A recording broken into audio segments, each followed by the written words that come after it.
వాసుదేవ. నమస్కారం మాస్టర్. నమస్కారం master EK. నమస్కారం మాస్టర్ ఎంఎన్. నమస్కారం మాస్టర్ విపిఎస్. నమస్కారం మాస్టర్ సివివి. నమస్కారం మాస్టర్ సివివి. నమస్కారం master CVV to your lotus feet. Divine light, divine love, divine life. నమస్కారం master CVV to your lotus feet. Master గారు ఎక్కిరాల కృష్ణమాచార్యుల వారికి నమస్కారాలతో భాగవతంలో భాగవతానికి మూలమైన ఒక చక్కటి పద్యం చదువుకుందామండి. లలిత స్కందము కృష్ణమూలము సుకాలాపాభిరామంబు మంజులతా శోభితమున్ సువర్ణ సుమన సుజ్ఞేయమున్ సుందరోజ్వల వృత్తంబు మహాఫలంబు విమల వ్యాసాల వాలంబునై వలయున్ భాగవతాఖ్య కల్పతరు ఉర్విన్ సద్విజశ్రేయమై. అంటే భాగవతం అనేది మోక్షప్రదమైన మహావృక్షం అనమాట. అది అర్థవంతమైన మనోహరమైన 12 స్కందాలతో కూడి ఉంటుంది. కృష్ణుని కథ మూలంగా కలది. సుఖమహర్షితే మనోహరంగా ఆలపించబడింది. అలాగా మంచి అక్షరాలతోటి, మంచి పద్యాలతోటి, మంచి మనస్సులకు తెలియవలసిందనమాట. అనేక భక్తుల వృత్తాంతములతోటి భగవంతుడి యొక్క సాక్షాత్కారంతో ఉండి మహాఫలాన్ని ఇస్తుంది అనమాట. మహాఫలం అంటే ఏది ఉంటే ఇంకా ఉండవలసింది ఏమీ లేదు, ఇంకా ఏది ఉంటే అదే సమస్తము, అది మహాఫలం అనమాట. మోక్షం. అది మోక్షం అంటే ఆనందప్రదం, ఆనందమైన అనుభూతిలో ఉండడానికి మోక్షం అంటారండి. అంటే మోక్షం అంటే జీవించి ఉండగానే పరమానంద స్థితిలో ఉండడం అనమాట. అటువంటి పరమానంద స్థితిని భాగవతం మనకు ప్రసాదిస్తుంది. అందులో భగవంతుడి యొక్క, నారాయణుడి యొక్క సాక్షాత్కారం మనకి ప్రతి పద్యంలోనూ ఆ మాధుర్యం రూపంలో భగవంతుడు మనకు దర్శనమిస్తూ ఉంటాడు. అలాగా వ్యాసుడు దీనికి ఆలవాలమై ఉంటాడు, దీనికి వ్యాస భగవానుడు. అలాంటి భాగవతం కల్పతరువు అనమాట. ఇది అందరికీ కూడా శ్రేయస్సుని కలగజేస్తుంది ఈ భాగవత మహాపురాణం. అయితే ఇది 2 అర్థాలతో ఉంటుందండి ఈ పద్యం. ఇంకోటి ఇది మహావృక్షంగా కూడా తెలియబడింది. అందులో ఆ మహావృక్షంలో సుఖాలాభాభిరామం అంటే సుఖ అంటే రామచిలుకలు అనమాట. రామచిలుకలతో మనోహరంగా ఆ శబ్దాలు వస్తూ ఉంటాయి. రామచిలుకలతో కూడి ఉండి ఆ వృక్షం మంచి ఫలాలను ఇస్తుందటండి. ఆ వృక్షం కిందే మోక్షార్థులై ఉన్నవాళ్ళు ఆ వృక్షం కిందే ఉండిపోతారట. అలాగా అందుచేత అటువంటి భాగవతం మనం చదువుకోగలిగి ఉండడం. మాస్టర్ గారు భాగవత రహస్య ప్రకాశం అని దాని వివరం చాలా చక్కగా మార్గదర్శకంగా భగవంతుని సాక్షాత్కారంగా అది ఇవ్వబడింది. అది మనందరం చదువుకుంటూ పరమానందాన్ని మనం పొందాలని, మాస్టర్ గారి ఆశీస్సులు సదా మనందరిపైనే ఉండాలని కోరి ప్రార్థిస్తూ లెసన్లోకి వెళదామండి.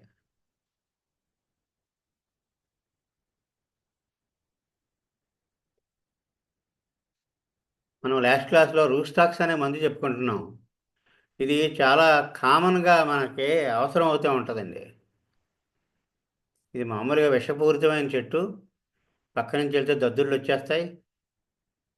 అయితే దద్దుర్లకు కూడా ఇది మందు అనమాట. ఎందుకంటే ఎక్కడ పాయిజను అది యాంటీ పాయిజన్గా పనిచేస్తుంది.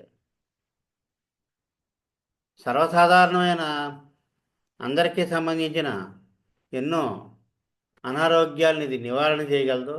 కీళ్ళవాతం, బెణుకులు, వాపులు, ఒంటికి నీరు పట్టడం, పక్షవాతం, జ్వరాలు, దద్దుర్లు, హెర్పస్ జోస్టర్ అంటే సర్పి, అలాగే గుండె వ్యాధులు, ఇటువంటి మన దైనందిన జీవితంలో చాలామంది గురయ్యే అనారోగ్య కారణాలని ఇది నివారించగలదన్నమాట అండి. అయితే ఇక్కడ డ్రగ్ పిక్చరు ఇక్కడ మనం కొంత ఇచ్చుకున్నాం చూసారండి. ఈ డ్రగ్ పిక్చరే మెయిన్ అండి. మొత్తం అంతా ఎసెన్స్ అంతా ఇందులో వచ్చేస్తుంది. ఇది కీళ్ళవాత తత్వం ఉంటుందన్నమాట అండి. ఆ రూస్టాక్స్ పేషెంట్ కీళ్ళవాత తత్వాన్ని కలిగి ఉంటాడు. అయితే దీని మొడాలిటీ మెయిన్గా కదిలితే బాధలు తగ్గుతాయి, విశ్రాంతి రెస్ట్లో ఎక్కువైపోతాయండి.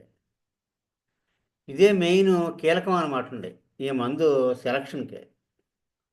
రెస్ట్లో ఎక్కువ అయితే ఫస్ట్ మూమెంట్ అంటే కూర్చుని కూర్చుని పైకి లేచేటప్పుడు, సరిగ్గా కదిలేటప్పుడు అనమాట. కదలకుండా ఉండి అలా కూర్చుని కూర్చుని అలా పైకి లేచేటప్పుడు, పడుకుని లేచేటప్పుడు ఎక్కువగా బాధలు ఉంటాయన్నమాట. బాధలు అంటే అలా పట్టేసినట్టు అయిపోద్ది. స్టిఫ్నెస్, లేమినెస్, బిగపట్టేయడం, కుంటి అంటే 4 అడుగులు వేసేదాకా కుంటుకుంటా నడుస్తాడు. ఈ స్టిఫ్నెస్, లేమినెస్ అన్నది ఈ రూస్టాక్స్ యొక్క కీలకం అనమాట. ఇంకా చలిగాలి పడదు, తేమ వాతావరణం అసలే పడదు. వర్షం ఇట్లోకి వర్షాకాలంలో వాళ్ళు జబ్బు చేసేస్తుంది. ఇక తడిసిపోయేదంటే మాత్రం చాలా తేడా వచ్చేస్తుంది. ఎందుకంటే ఒళ్ళు బిగిసిపోయి కీళ్ళన్నీ పట్టేస్తాయి. ఎందుకంటే తడిసిపోవడంలో ఎంత తేడా వస్తుందో మనం ఈ లెసన్ అయ్యాక మనం చూద్దాం. ఒక కుర్రాడు స్కూల్కి వెళ్ళాడు. 4 సంవత్సరాలు ఉంటాయి.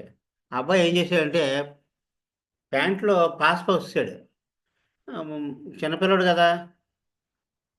అయితే ఏంటి మాస్టారు తిడతారేమో, అందరూ నవ్వుతారేమో అని ఉదయం నుంచి సాయంకాలం దాకా అలాగా ఆ తడిగా ఉండిపోయాడండి. ఉండిపోతేకి అది బాగా మంచి వింటరు విపరీతమైన చలిగాలిగా ఉందన్నమాట అండి.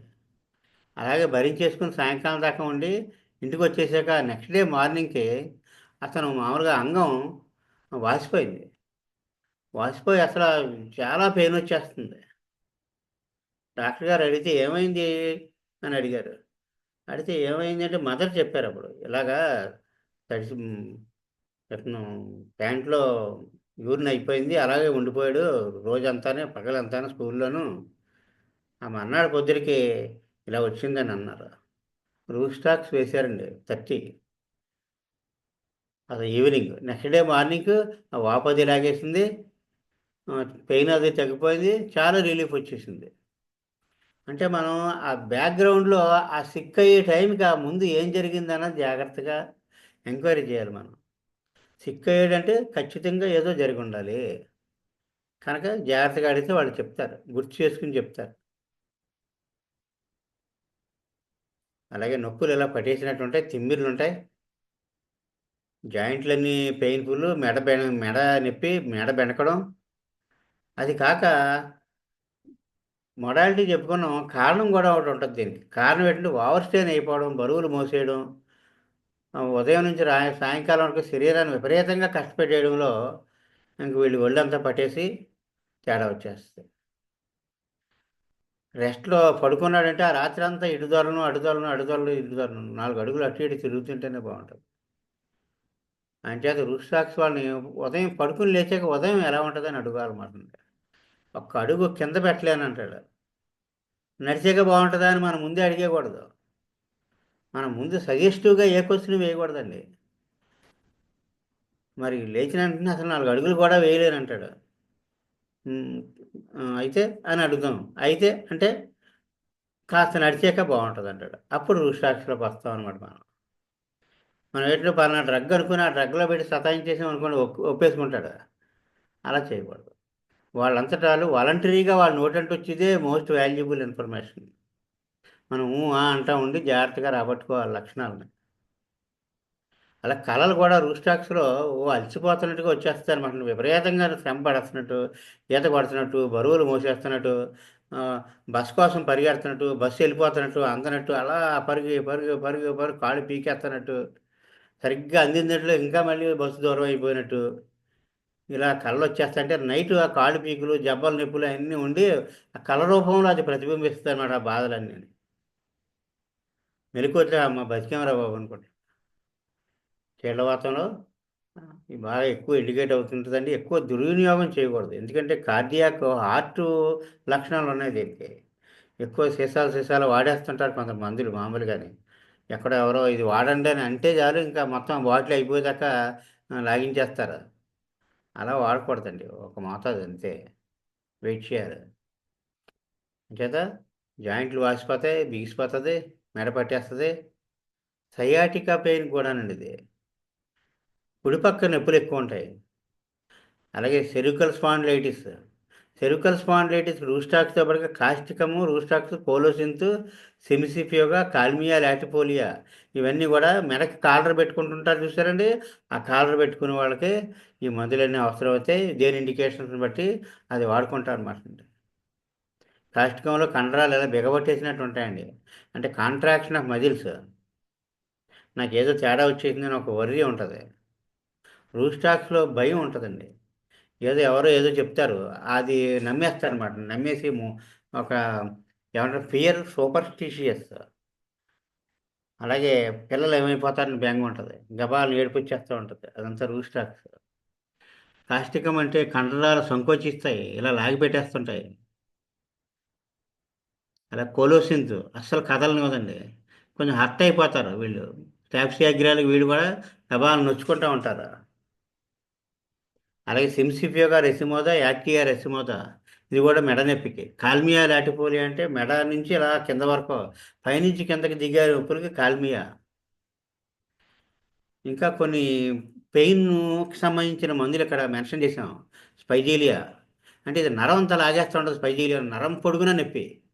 ఎక్కడ ఎడం పక్క, ఎక్కువగా ఎడం పక్క. నరం పొడుగున అంటే ఎక్కడ అనుకున్నారు, తల, ఆ, మొహం, కన్ను ఎక్కువ లాగేస్తూ ఉంటుందండి. అలా వేలంతా చివరిదాకా వేళదాకా లాగేస్తూ ఉంటుంది. అలాంటప్పుడు స్పైజీలియా పడుతుంది అనమాట అండి.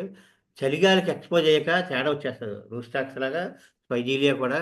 ఆ కండక్టర్ గారు ఎవరో ఏజెన్సీకి వెళ్ళి ఆ బస్సులో పడుకున్నారు. పొద్దుటికల్లా చెయ్యి అంత విపరీతంగా లాగేస్తుంది. ఆ చలిగాలికి ఎక్స్పోజ్ అయిపోయి స్పైజీలియా 200 వేస్తే పెయిన్ తగ్గిపోతుంది. అయితే పెరాలసిస్లోకి దింపేస్తుంది. హార్ట్ ప్రాబ్లమ్స్లోకి దింపేస్తుంది. స్పైజీలియా అంటే గుండె దాడ కొట్టుకుంటుంటే పక్కవాడు కనపడుతుంది. Audible palpitation. గుండె జబ్బులు అవి ఉంటాయన్నమాట స్పైజీలియాకి. ఆ గుండె జబ్బులు నివారణ చేయగలుగుతాం. అంటే అది ఎర్లీగా ఈ ఔషధం పడితే ఆ సైడ్ ఎఫెక్ట్స్ ఉండవన్నమాట అండి.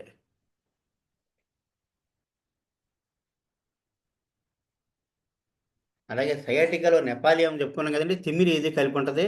ఆల్టర్నేటివ్ ఉంటుంది, కలిపి ఉంటుంది. కానీ పడుకోలేరండి. కూర్చుంటేనే బాగుంటుంది. ఇక్కడ అగ్రాషన్ రాసినట్టు కూర్చుంటే బాగుంటుందండి. ఇది ఎమ్యులేషన్ అనమాట అండి. ఎందుకంటే నాకు ఒక కేసు బాగా గుర్తు. మా అమ్మగారు ఈ కాలు నొప్పితో బాధపడుతున్నారండి. పడుకోలేకపోతున్నారు. కూర్చుండిపోయారు. అలా వీపది లాగేస్తుంది. వారం బట్టి అలా కూర్చుండిపోయింది అటండి. రాత్రుళ్ళు పగలను. అయ్యి బాబోయ్ అని చెప్పేసి వాళ్ళ ఇంటికి వెళ్ళిపోయాను నేను. ఎలా ఉంది 7 days. ఒక్కరోజు మనం నిద్ర లేకపోయినా ఉండలేం. అసలు కూర్చుంటే నడుము లాగేస్తూ ఉంటుంది. ఇప్పుడు 1 week బట్టి అలా కూర్చునే ఉంది. వెడుతులోకి అప్పుడు దాకా తిమ్మిరితో కలిపి ఉన్నదే నెపాలియం కదా. అంటే కూర్చుంటే ఎమ్యులరేషన్ తగ్గుద్ది అనమాట అండి. అది రెఫర్ చేసి నెఫాలియం వేసామండి. చాలా బాగా రిలీఫ్ వచ్చేసింది. ఫస్ట్ టైం 1 week తర్వాత ఫస్ట్ టైం పడుకుంది మంచం మీద ఫ్లాట్గానే. హారిబుల్ స్టేట్ అనమాట అండి. నెఫాలియంతో తగ్గిపోయింది. అలాగే కొలోసిన్స్. ఇక్కడ ఏంటంటే మూమెంట్ ఎగ్రవేషన్ కదిలితే బాధలు ఎక్కువైపోతాయి అనమాట. చలిగాలి పడదు. ప్రయోజనాలులాగా కదిలితే బాధలు ఎక్కువైపోతాయి కానీ చల్లదనం బాగుంటుంది ప్రయోజనానికి. ఇక్కడ చలిగాలి పడదండి కొలోసిన్స్కి. కాస్టికం బాగా డీప్ మెడిసిన్ అనమాట అండి. చిన్న మందుల తర్వాత కాస్టికము. ఎందుకంటే ఇది 5 ఏళ్ళు 10 ఏళ్ళ నుంచి మొదలెడుతుందండి. దీని స్టోరీ స్లోగా ఎక్కువైపోద్ది అనమాట అండి. ఎక్కువైపోయి అలా అలా అలా పెరాలసిస్లోకి దింపేస్తుంది. అంత స్లోగా ఎక్కువైపోయేదే ఉన్నది. 5 నిమిషాల్లో ఇది రిలీఫ్ తీసుకొచ్చేసి కండిషన్స్ ఉన్నాయి. పుట్టిన పిల్లోడు యూరిన్ బంద్ అయిపోద్ది. కాస్టికం 6 వేస్తే మదరక వేయాలి. వేస్తే పాలు ఇస్తుంది కదండి. ఆ తాగిన వెంటనే ఈ ఆ కుర్రాడికి యూరిన్ అయిపోద్ది. అలాగే పుట్టిన వెంటనే యూరిన్ బంద్ అయిపోతే ఎకోనైట్. ఎకోనైట్ ముందు నోట్లో పడిందా యూరిన్ ముందు వచ్చేసిందా అన్నట్టుగా రిలీఫ్ వచ్చేస్తుంది. అలా కాస్టికం ఇక్కడ కూడా డీప్ యాక్టింగ్ మెడిసిన్ ఇది. చాలా సంవత్సరాలు బట్టి అలా అలా అలా అలా అలా మనిషిని ఆక్రమిస్తూ ఉంటుంది. ఇక్కడ ఏమిటంటే కండరాలు బిగబట్టేసి లాగి పెట్టేస్తాయి అనమాట. కాంట్రాక్షన్ ఆఫ్ మజిల్స్ పొట్టిగా అయిపోతాయి కండరాలు. అంచేత వేళ్ళు ఇలా దగ్గర లాగేస్తాయి, చెయ్యి దగ్గర లాగేస్తాయి, కాలు దగ్గర లాగేస్తాయి, ఇలాగనమాట ఉంటాయి. అలాగే రూస్టాక్స్ జాయింట్ బాధలు తగ్గాక క్యాల్కేరియాకార్, రూస్టాక్స్ తర్వాత దానికి క్రానిక్గా క్యాల్కేరియాకార్ అవసరం కావచ్చునండి. అలా వేస్తే బాగా రిలీఫ్ వస్తుంది. ఈ మధ్యలో ఈ కీళ్ళవాతానికి సంబంధించి మెడోర్నము పగల బాధలు ఎక్కువగా ఉంటాయి. వంశపారంపరంగా వాళ్ళ నాన్నగారికి తాతగారికి వీళ్ళందరికీ కీళ్ళవాతం ఇలా ఉంటుంది అనమాట అండి. మెడోర్నం తర్వాత సిఫిలినం. సిఫిలినంలో కూడా ఈ భుజం పైకి లేవదండి, చెయ్యి పైకి లేవదు. ఆ సిఫిలినం వేసాక రిలీఫ్ వచ్చేస్తుంది.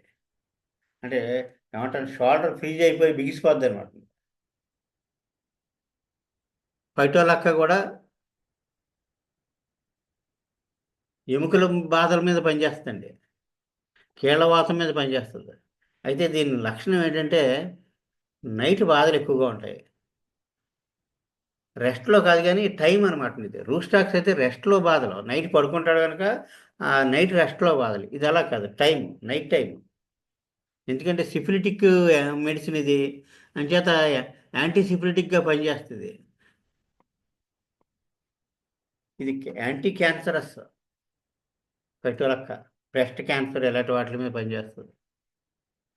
అలాగే చాలా పశు వైద్యంలో పశువులు పొదుగు గట్టిపడిపోయి ఆ గట్టి రాయి అయిపోతే స్టోనీ హార్ట్ కానీ పెట్టులక్క ఇస్తారండి.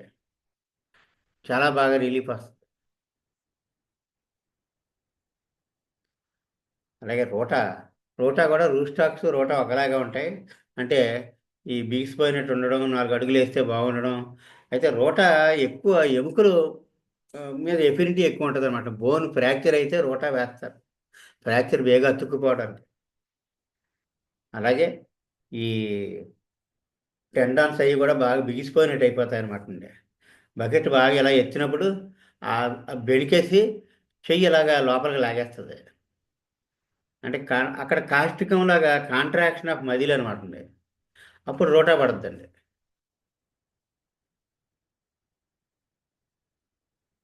అంటే టెండాన్స్ లెగమెంట్స్ అంటే ఏంటో మనం అక్కడ చెప్పుకున్నాం. రూస్టాక్స్లో టెండాన్స్ లెగమెంట్స్ మీద పనిచేస్తా అనుకున్నాం కదా. రూస్టాక్స్ ఒక మదిలో చివరన టఫ్గా టిష్యూ ఉంటుంది, ఎలాస్టిక్ ప్లాస్టిక్ లాగా. అది బోన్ అంటుకుంటుంది అనమాట అండి. దాన్ని టెండాన్ అంటారు. అలాగే ఈ వేళ్ళ దగ్గర ఎక్కడ చిన్న చిన్న బోన్స్ అన్నింటిని బోన్స్ని కలిపేది లెగమెంట్స్ అంటారు. ఇవన్నీ టఫ్గా ఉండే టిష్యూస్ అనమాట అండి. వీటి మీద పనిచేస్తుంది. హార్నికి ఎలాగైతే కండరాల మీద, మెత్తటి కండరాల మీద పనిచేస్తుందో రూస్టాక్స్ రోటా టెండాన్స్ లెగమెంట్స్ మీద పనిచేస్తాయి అన్నమాట అండి.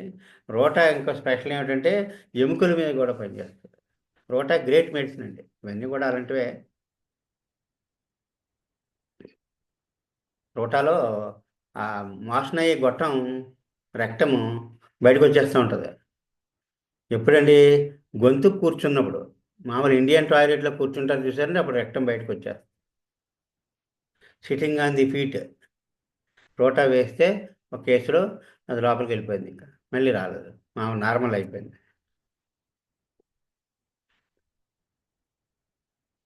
మెడోర్నం మాత్రం మధ్యలో కీళ్ళ నొప్పులు, క్రానిక్ కీళ్ళవాతం ఉన్న వాళ్ళకి మెడోర్నం ఇండికేట్ అవ్వచ్చు.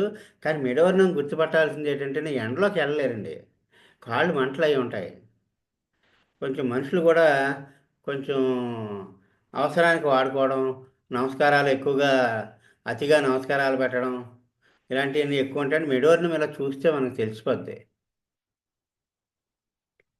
అంటే ఏమంటారంటే అతి వినయాలు ఇవన్నీ ఉంటాయన్నమాట అండి. తర్వాత రూస్టాక్స్లో మనకి పక్షవాతం, కాస్టికం పక్షవాతం చెప్పాము ఇక్కడ. అవయవం బిగుసుకుపోతే స్టిఫ్నెస్, నీరసం. కాస్టికానికి స్లో వీక్‌నెస్ అండి. అలాగలగలగల మనిషి వీక్ అయిపోతాడు. అదే పక్షవాతంలో నొప్పి లేకపోతే పెయిన్‌ఫుల్ పెరాలసిస్, కాస్టికము, ప్లంబమెట్టు, రూస్టాక్స్ ఇవన్నీ పెయిన్‌ఫుల్‌గా ఉంటాయండి. పెయిన్ లేనిది కాక్యులస్, కోనియము ఇవి పెయిన్ లేని పక్షవాతాలు. జెల్సీమియము, జెల్సీమియం నీరసం వల్ల గుర్తుపడతామండి ఎక్కువ. జెల్సీమియం అక్యూట్‌లోనే పనిచేస్తది, క్రానిక్‌లోనే పనిచేస్తది. జెల్సీమియం, బ్రైయోనియా ఒకలాగా ఉంటాయి. ఎక్కువ కదలరాళ్ళు. కానీ వీళ్ళకి నీరసం ప్రామినెంట్‌గా ఉంటది జెల్సీమియంలో. కాకులస్‌లో కూడా స్లో అయిపోతారు మనుషులు పక్షవాతంలోను. అలా స్లో అయిపోయి అలా బొమ్మలాగా అయిపోతారు. అదే 'శంకర్ దాదా ఎంబీబీఎస్' సినిమాలో ఒకతనుంటాడు. అలా చూస్తా ఉంటాడు. ఏం మాట్లాడడు. కానీ మనం అనుకునేయన్నీ, చెప్పుకునేయన్నీ తెలుస్తా ఉంటాయి. అది అంటే హి knows everything but cannot move. అది కాక్యులస్ అనమాట. పోనీయంలో కూడా స్లో అయిపోతారు బాగానే. అలా రాను రాను సంవత్సరం 10 ఏళ్ళు, 20 ఏళ్ళు పడద్దండి వాడు మంచాన పడితేలోకి. స్లోగా మొదలవుద్ది వీక్‌నెస్. తర్వాత అలా వీక్‌నెస్ పారాలిసిస్‌లోకి దింపేస్తది. అంటే ఫ్యామిలీ లైఫ్‌కి దూరమైన వాళ్ళు, ఈ భార్య ఎర్లీ వయసులో చనిపోయిన వాళ్ళు వీళ్ళందరూ కూడా కోనియంలోకెళ్తారు. స్లో అయిపోతారు మనుషులు. పక్షవాతం కూడా కాళ్ళల్లోంచి ఇలా పైకొచ్చేస్తా ఉంటది. Ascending paralysis. పక్షవాతం ముందు పాదాల్లో మొదలవుద్ది. అలా స్లోగా పైకెళ్ళిపోద్దనమాట. ఎందుకంటే సోక్రటీస్‌ని ఈ కోనియం విషంతోనే వాళ్ళు చంపేస్తారు. Hemlock poison. చంపి కాళ్ళు పడిపోతాయని తెలుసు వాళ్ళకి. కాళ్ళలో చచ్చు పడిపోతాయని తెలుసు. ఈ పాయిజన్ తాగించి నడవమంటారనమాటండి. అలా నడిపించి పడిపోయేదాకా నడిపిస్తారు. అంటే కాళ్ళు అప్పుడు వెళ్ళిపోతారనమాటండి. ఇంకా అయిపోయాడు వీడని. అది స్టోరీ టైలర్ డ్రగ్ పిక్చర్స్‌లో రాస్తారండి. టైలర్ డ్రగ్ పిక్చర్స్‌లో కోనియం మెటీరియల్ మెడికల్ ఏడుపొచ్చేస్తది. సోక్రటీస్‌ని ఎలా చంపారన్నది. కోనియం హెమ్లాక్ పాయిజన్ తోటి. అంటే అది ఎందుకు రాశారంటే ఆవిడ, ఆ పాయిజన్ ఈ పెరాలిసిస్ ఎలా కలగజేస్తదనేది. అసెండింగ్ స్లో అసెండింగ్ పెరాలిసిస్ అనమాటండి. కింద నుంచి పైకి పక్షవాతం. కోనియం. స్లో అయిపోతారు మనుషులు. కాకినాడలో ఒక కేసులో మాస్టర్ గారు చెప్పారు. ముద్దయిపోయి తీసుకొచ్చారటండి. ఇలా మూటగట్టి తీసుకొచ్చారట మనిషిని. కోనియం 6 వేశారప్పుడు. వేస్ట్‌లోకి అలా స్లోగా ఒక 5, 6 నెలలకి మెల్లిగా రికవర్ అయ్యాడనమాట. అదే చలిగాలిలో తిరిగే రాత్రికి రాత్రే ఆ నైటే పెరాలిసిస్ మూతి వంకరొద్దండి. ఎక్కువ నైట్. అలాగే నైట్‌కి నైట్ పెరాలిసిస్ మూతి వంకరొచ్చి కాస్టికం కూడా ఉంటది. Bell's palsy. బెల్స్ పాల్సీ అంటే ఫేషియల్ పెరాలిసిస్ అనమాటండి. ఓవర్‌గా చలిగాలిలోకెళ్ళిపో తిరిగాక ఆ మొహం, ఆ మూతి పక్కకు పోద్ది. ఇంకా వంకర అలా ఉండిపోద్ది. వెంటనే ఆ రోజే కాస్టికం పడాల. ఎక్కువ నైట్ పడాలి. హై ఫీవర్‌తో మొదలైపోయిందనుకోండి ఎక్కువ నైట్ పడాలి. ఇలాగండి ఈ మందులు గురించి పరిజ్ఞానం ఉంటేనండి, ఎవరో ఒకరు డాక్టరు మనకు పరిచయం ఉంటారు కదండీ! వాళ్ళ దగ్గరికి వెళ్ళడం, ఏదో వాళ్ళ సలహా తీసుకోవడం, వెంటనే అటెండ్ అవ్వడం, వెంటనే టైంకి మందు పడడం జరుగుద్దండి. అది ఒక్కొక్కసారి ఏమంటారంటే దాన్ని జీవితకాలం లేటన్నట్టుగానే మనం చెట్టు మించి పడిపోయినోడు కాళ్ళు పడిపోతాయి. పక్షవాతం వచ్చేస్తది. ఆ మర్నాడేస్తే కాళ్ళు తిమ్మిర్లయ్యి రాకుండా మామూలయిపోతాడు హైపర్‌కం వేస్తేనే. అలాగే వెనక్కి పడిపోయినోడు తల వెనకాల దెబ్బ తగిలేసిందనుకోండి, ఆక్సిపిటల్ రీజియన్‌లోను. వెంటనే పెరాలిసిస్ వచ్చేద్దండి. వెన్నుపూస తగిలేసినాను. హైపర్‌కం అప్పటికప్పుడు పడితే మాత్రం వాళ్ళు సేవ్ అయిపోతారండి. జీవితంలో ఒక్క సన్నివేశం సరిపోద్దండి మనం నేర్చుకున్న మొత్తానికి. ఎందుకంటే వాళ్ళ జీవితం మళ్ళీ ఇన్‌వాలిడ్ అయిపోకుండా మళ్ళీ మామూలు జీవితం గడుపుతా ఉంటారు. హైపర్‌కం పడకపోతే ఇంకా అలా చాలా తేడా వచ్చేస్తుందింకా. బెడ్ రిడెన్ అయిపోతారు. అలాగే ఇక్కడ కాస్టికము, రూస్టాక్స్, ప్లంబర్ మెటాలికం అండి. లెడ్ అండ్ సీసం. ఇది కూడా మజిల్స్ ఓవర్ స్ట్రెయిన్ అయిపోతే ఇప్పుడు గొడ్డలిచ్చుకొని పుల్లలు కొడుతున్నాడండి. పుల్లలు కొట్టినప్పుడు ఏమవుతుంది జబ్బ కండరం విపరీతంగా అలసిపోతా ఉంటది. అదే కండరం సంవత్సరాల తరబడి సింగిల్ మజిల్ అలసిపోతా ఉంటది. లేకపోతే వీళ్ళు కొడవలయి తయారు చేస్తుంటారు కత్తులయ్యిని. అక్కడ ఒకతను ఇలా తిప్పుతా ఉంటాడు. అలా తిప్పుతా ఉంటాడంటే ఆ గాలికి ఫైర్ వస్తా ఉంటది. అలా తిప్పడం అంటే చాలా గట్టిగా తిప్పాలది. ఎందుకంటే ఆ ఫ్లేము ఎక్కువ రావడానికి. అలా గట్టిగా సంవత్సరాలు పడి తిప్పుతూ ఉంటే ఆ చేతికి ఒకే కండరం అలసిపోతూ ఉంటుంది. ఆ కండరం అలా పక్షవాతం వచ్చేస్తుంది. Paralysis of single muscle, plumbum metallicum, causticum, ఇవన్నమాట అండి. ప్లంబం మెటాలికం ఇంకో లక్షణం ఉందండి. Paralysis of extensor muscles. Extensor muscles అంటే చాపే కండరములు పక్షవాతం. చెయ్యి ముడుచుకుని పిడికిలు బిగబెట్టాం అనుకోండి, బిగబట్టగలడు కానీ ఇలా వదలలేడు. వదులుతామంటే రాదండి బయటికి. ముడిచే కండరాల పక్షవాతం రాలేదు అక్కడ, చాపే కండరాల పక్షవాతం వచ్చింది. అంటే అది ఇలా లేచిలోకి ఒక వేలు లోపల ఉండిపోద్ది అంతే. మళ్ళీ చేతితో పట్టుకుని ఇలా పైకి లాక్కోవాలి ఆ వేలుని. అంటే ఆ వేలు యొక్క ఎక్స్టెన్సార్ మజిల్స్ ప్యారలైజ్ అయిపోయాయి. అలాగే పెరాలసిస్ ఆఫ్ ఎక్స్టెన్సార్ మజిల్స్ ఇంకొక మెడిసిన్ ఉందండి, క్యురేర్ అని చెప్పి. అది కూడా నక్స్వామి గారు అటు మందే సౌత్ అమెరికాలో ఆ సంతల్లో అమ్ముతూ ఉంటారు. ఏరో పాయిజన్ అది బాణాలకి రాసి నైట్ పంటలు అయ్యి పాడు చేసి యానిమల్స్ని కొడతా ఉంటారు. క్యురేర్. ఆ క్యురేర్ కూడా పెరాలసిస్ ఆఫ్ ఎక్స్టెన్సార్ మజిల్స్. అంటే ఇప్పుడు ర్యాబిస్ వ్యాక్సిన్ కుక్క గరిస్తే ర్యాబిస్ వ్యాక్సిన్ వేస్తారు. ఒకసారి ఆ వ్యాక్సిన్ వీళ్ళకి పడలేదనుకోండి, లేకపోతే వీళ్ళు ఏదో సిక్ అయిపోయినారు, రొంప జ్వరంతో అన్నారు. రొంప జ్వరంతో వీక్గా ఉన్నప్పుడు వ్యాక్సిన్ వేస్తే ఏమవుద్దంటే వెంటనే దాని సైడ్ ఎఫెక్ట్స్ వచ్చేస్తాయి. వచ్చేసి ఏమవుద్దంటే ఫుట్ డ్రాప్, కాలు ఇలా ఏలబడిపోద్ది, పాదం వేలబడిపోద్దండి. వేలబడిపోయి ఇలా ఈడ్చేస్తుంది రోడ్డుని. ఇలా పైకి లేపుదామంటే పైకి రాదండి పాదం. మనం నడిచేటప్పుడు మనం మనకి తెలియకుండానే పాదం ఇలాగ ఇలా ఆనడం, ఇలా పైకి లేవడం, ఆనడం పైకి లేవడం, ఆనడం పైకి లేవడం అలా అవుద్ది. ఇది ఆంటది కానీ ఇంకెలా పైకి లేవదండి. అంచేత కాలు ఈడ్చేస్తూ ఉంటాడు ఇంకా. ఫుట్ డ్రాప్ అంటే ఆ పాదం ఇలాగ డ్రాప్ అయిపోయింది, ఏలబడిపోయింది. అది ర్యాబిస్ వ్యాక్సినేషన్ యొక్క సైడ్ ఎఫెక్ట్. కురేరు వేస్తే రిలీఫ్ వస్తుంది. ఇదేంటి ఈ కాలు ఇలాగా కొంచెం సరిగ్గా ఆడట్లేదండి, ఈ కాలు ఫ్రీగానే ఆడుతుంది, ఈ కాలు కదపలేకపోతున్నాను అంటే వెయ్యాలి. ఎప్పుడో వ్యాక్సిన్ సైడ్ ఎఫెక్ట్ నీరు పోయాక వచ్చాడు అనుకోండి, అప్పటికి అది ఇంకా ఫిక్స్ అయిపోద్ది.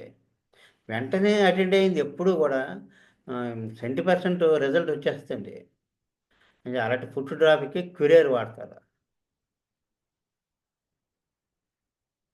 అలాగే మజిల్స్ రాను రాను రాను రాను రాను పక్షవాతం వచ్చేసి వాళ్ళు ఇంకా లేవలేని పరిస్థితికి వెళ్ళిపోతారండి. అలాంటప్పుడు కూడా క్యురేర్ వాడతారు. ప్లంబం మెటాలికం అది క్యురేర్ రిస్ట్. మనం ఫుట్ డ్రాప్ అనుకున్నామండి, ప్లంబం మెటాలికం కూడా అలాంటిది ఒకటి రిస్ట్ డ్రాప్. రిస్ట్ డ్రాప్ అంటే చీలమంట దగ్గర నుంచి చెయ్యి ఇలా ఏలబడిపోతూ ఉంటుంది అంతే. రెండో చేతి ఇలా పట్టుకుంటూ ఉంటారు. కొన్ని సినిమాల్లో చూపిస్తుంటారు పక్షవాతం వచ్చిన వాళ్ళకి ఇలాగా ఈ ఈ మడ ఈ ఈ చీలమండ దగ్గర నుంచి చీలమండ దగ్గర నుంచి ఇలా చెయ్యి ఏలబడిపోతూ ఉంటుంది. ప్లంబం మెట్ట పడద్దు అనమాట. ఏదైనా ఎర్లీ స్టేజ్లో పట్టుకోవాలండి. అలాగే పోలియో కూడా పక్షవాతమేగా మరి, చిన్నపిల్లల్లో వచ్చే పక్షవాతం. ఎండాకాలం ఎక్కువ ఎఫెక్ట్ అవుతారండి. పోలియోలో ఎక్కువ జెల్సీమియము పోలియో రాకుండా ప్రివెంటివ్గానే పనిచేస్తుంది. కాళ్ళల్లో విపరీతమైన నీరసం ఉంటుంది అనమాట అండి. అంటే ఫీవర్ వచ్చినప్పుడు కూడా లేస్తే తనకు అంత నీరసం ఉందని తనకే తెలియదు, లేచి పడిపోతాడు. అప్పుడు తెలిస్తే కాళ్ళు పట్లు లేవని, అలా కాళ్ళు పట్లు వదిలేస్తాయి అనమాట అండి. అలాంటప్పుడు జెర్సీమియం పడద్దండి. పోలియోలో మెయిన్ కింద లాథరస్ సెటైవా అని ఒకటి చెప్పుకున్నాం కదండి. ఆ లాథరస్ సెటైవా కూడా పడుతుంది పోలియోలో. ఇది ఏమిటంటే వెస్ట్ బెంగాల్లో బఠానీ, ఇది ఒక అడవి బఠానీ టైప్ అనమాట అండి. ఈ బఠానీ ఏం చేస్తారంటే అది పండిస్తారు. పండించి అక్కడ మనం ధాన్యం ఎలా అయితే ఆ, పొలం పని చేసిన వాళ్ళకి ఇస్తాము, సంవత్సరానికి ఇన్ని బస్తాలని, అలాగా అన్ని బస్తాలని ఇస్తారు. అది కూరలో పప్పులాగా ఉంటుంది అనమాట, బఠానీ గింజల్లా ఉంటాయి. కందిపప్పు ఎలాగా అలాగా ఆ కందిపప్పులాగా వాళ్ళు వండుకు తింటే అందరికీ కూడా పోలియోలో కాళ్ళు ఎలా పడిపోతాయో అలా పడిపోయాయి అనమాట అక్కడ ప్రూవింగ్. లేకపోతే సరేవా మడం ఎత్తి నడుస్తాడండి. మడం ఎత్తి పరిగెట్టేస్తూ ఉంటాడు, ఎందుకంటే మామూలుగా నడలేడు. ఈ ఎత్తి నడక మొదలెట్టంటే అలలగా అందేసుకుంటాడు, దానికి ఏదో మిషన్ అందుకున్నాడు పరిగెట్టేస్తాడు, మడం ఎత్తి పరిగెట్టేస్తాడు. అలాంటి గెయిట్, అలాంటి నడకే పోలియోకి లాథరస్ సెటైవా పనిచేస్తుంది. ఇది కూడా మార్కెట్లో అమ్ముతున్నారేమో అనుకుంటున్నాను నేను. అది పట్టుకుని మరి అది పబ్లిక్ తెలియజేయాలి. మరి అది ఇది దీనివల్ల నష్టాలు, అది మన బాధ్యతేమో కూడా. ఇప్పటికే అది మామూలుగా అమ్ముతున్నారేమో అనుకుంటున్నాను. ఎందుకంటే కలకత్తా నుంచి ఒక షిప్పు చెన్నై వెళితే ఆ షిప్ పోర్ట్లోనే ఆఫ్ చేశారు. నీకు లోపల రానివ్వలేదు. అందులో మెటీరియల్ దాంట్లో లాచరస్ ఉన్నాయని బస్తాల కొద్దిని వాళ్ళు అవి ఉన్నాయని చెప్పారు. అవి ఇంపోర్ట్ చేసుకోవడానికి వాటండి, ఇక్కడ అమ్ముకోవడానికి తెచ్చారు. వాళ్ళు ఎలా చేయలేదు అంటే వాళ్ళకి మెడికల్ కాన్షియస్ ఉందన్నమాట అండి. కానీ మనం షాపులో పెట్టేసి ఆ ప్యాకెట్లు అమ్ముతుంటే కొనేసుకుంటున్నాం మనం. అది తర్వాత దీనివల్ల వచ్చిందని తెలియదు తేడా. అలా ఉంటుందండి. అంచేత దాన్ని ఐడెంటిఫై చేసి మనం అవాయిడ్ చేయాలి చెప్పాలన్నమాట. లేకపోతే సెటైవ కందిపప్పులా ఉంటుంది అది. తర్వాత కనురెప్ప పక్షవాతం, అది కూడా రూస్టాక్స్ చూడండి.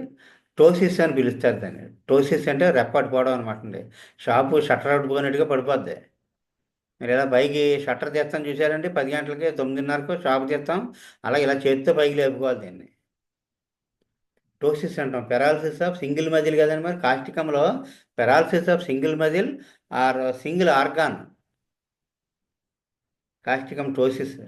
అలాగే ఈ టోసిస్ అంటే కనురెప్ప పక్షవాతం అనమాట అండి. రూస్టాక్స్, కాస్టికము, జెల్సీమియం, సెపియా వీటిలో ఉంటాయన్నమాట.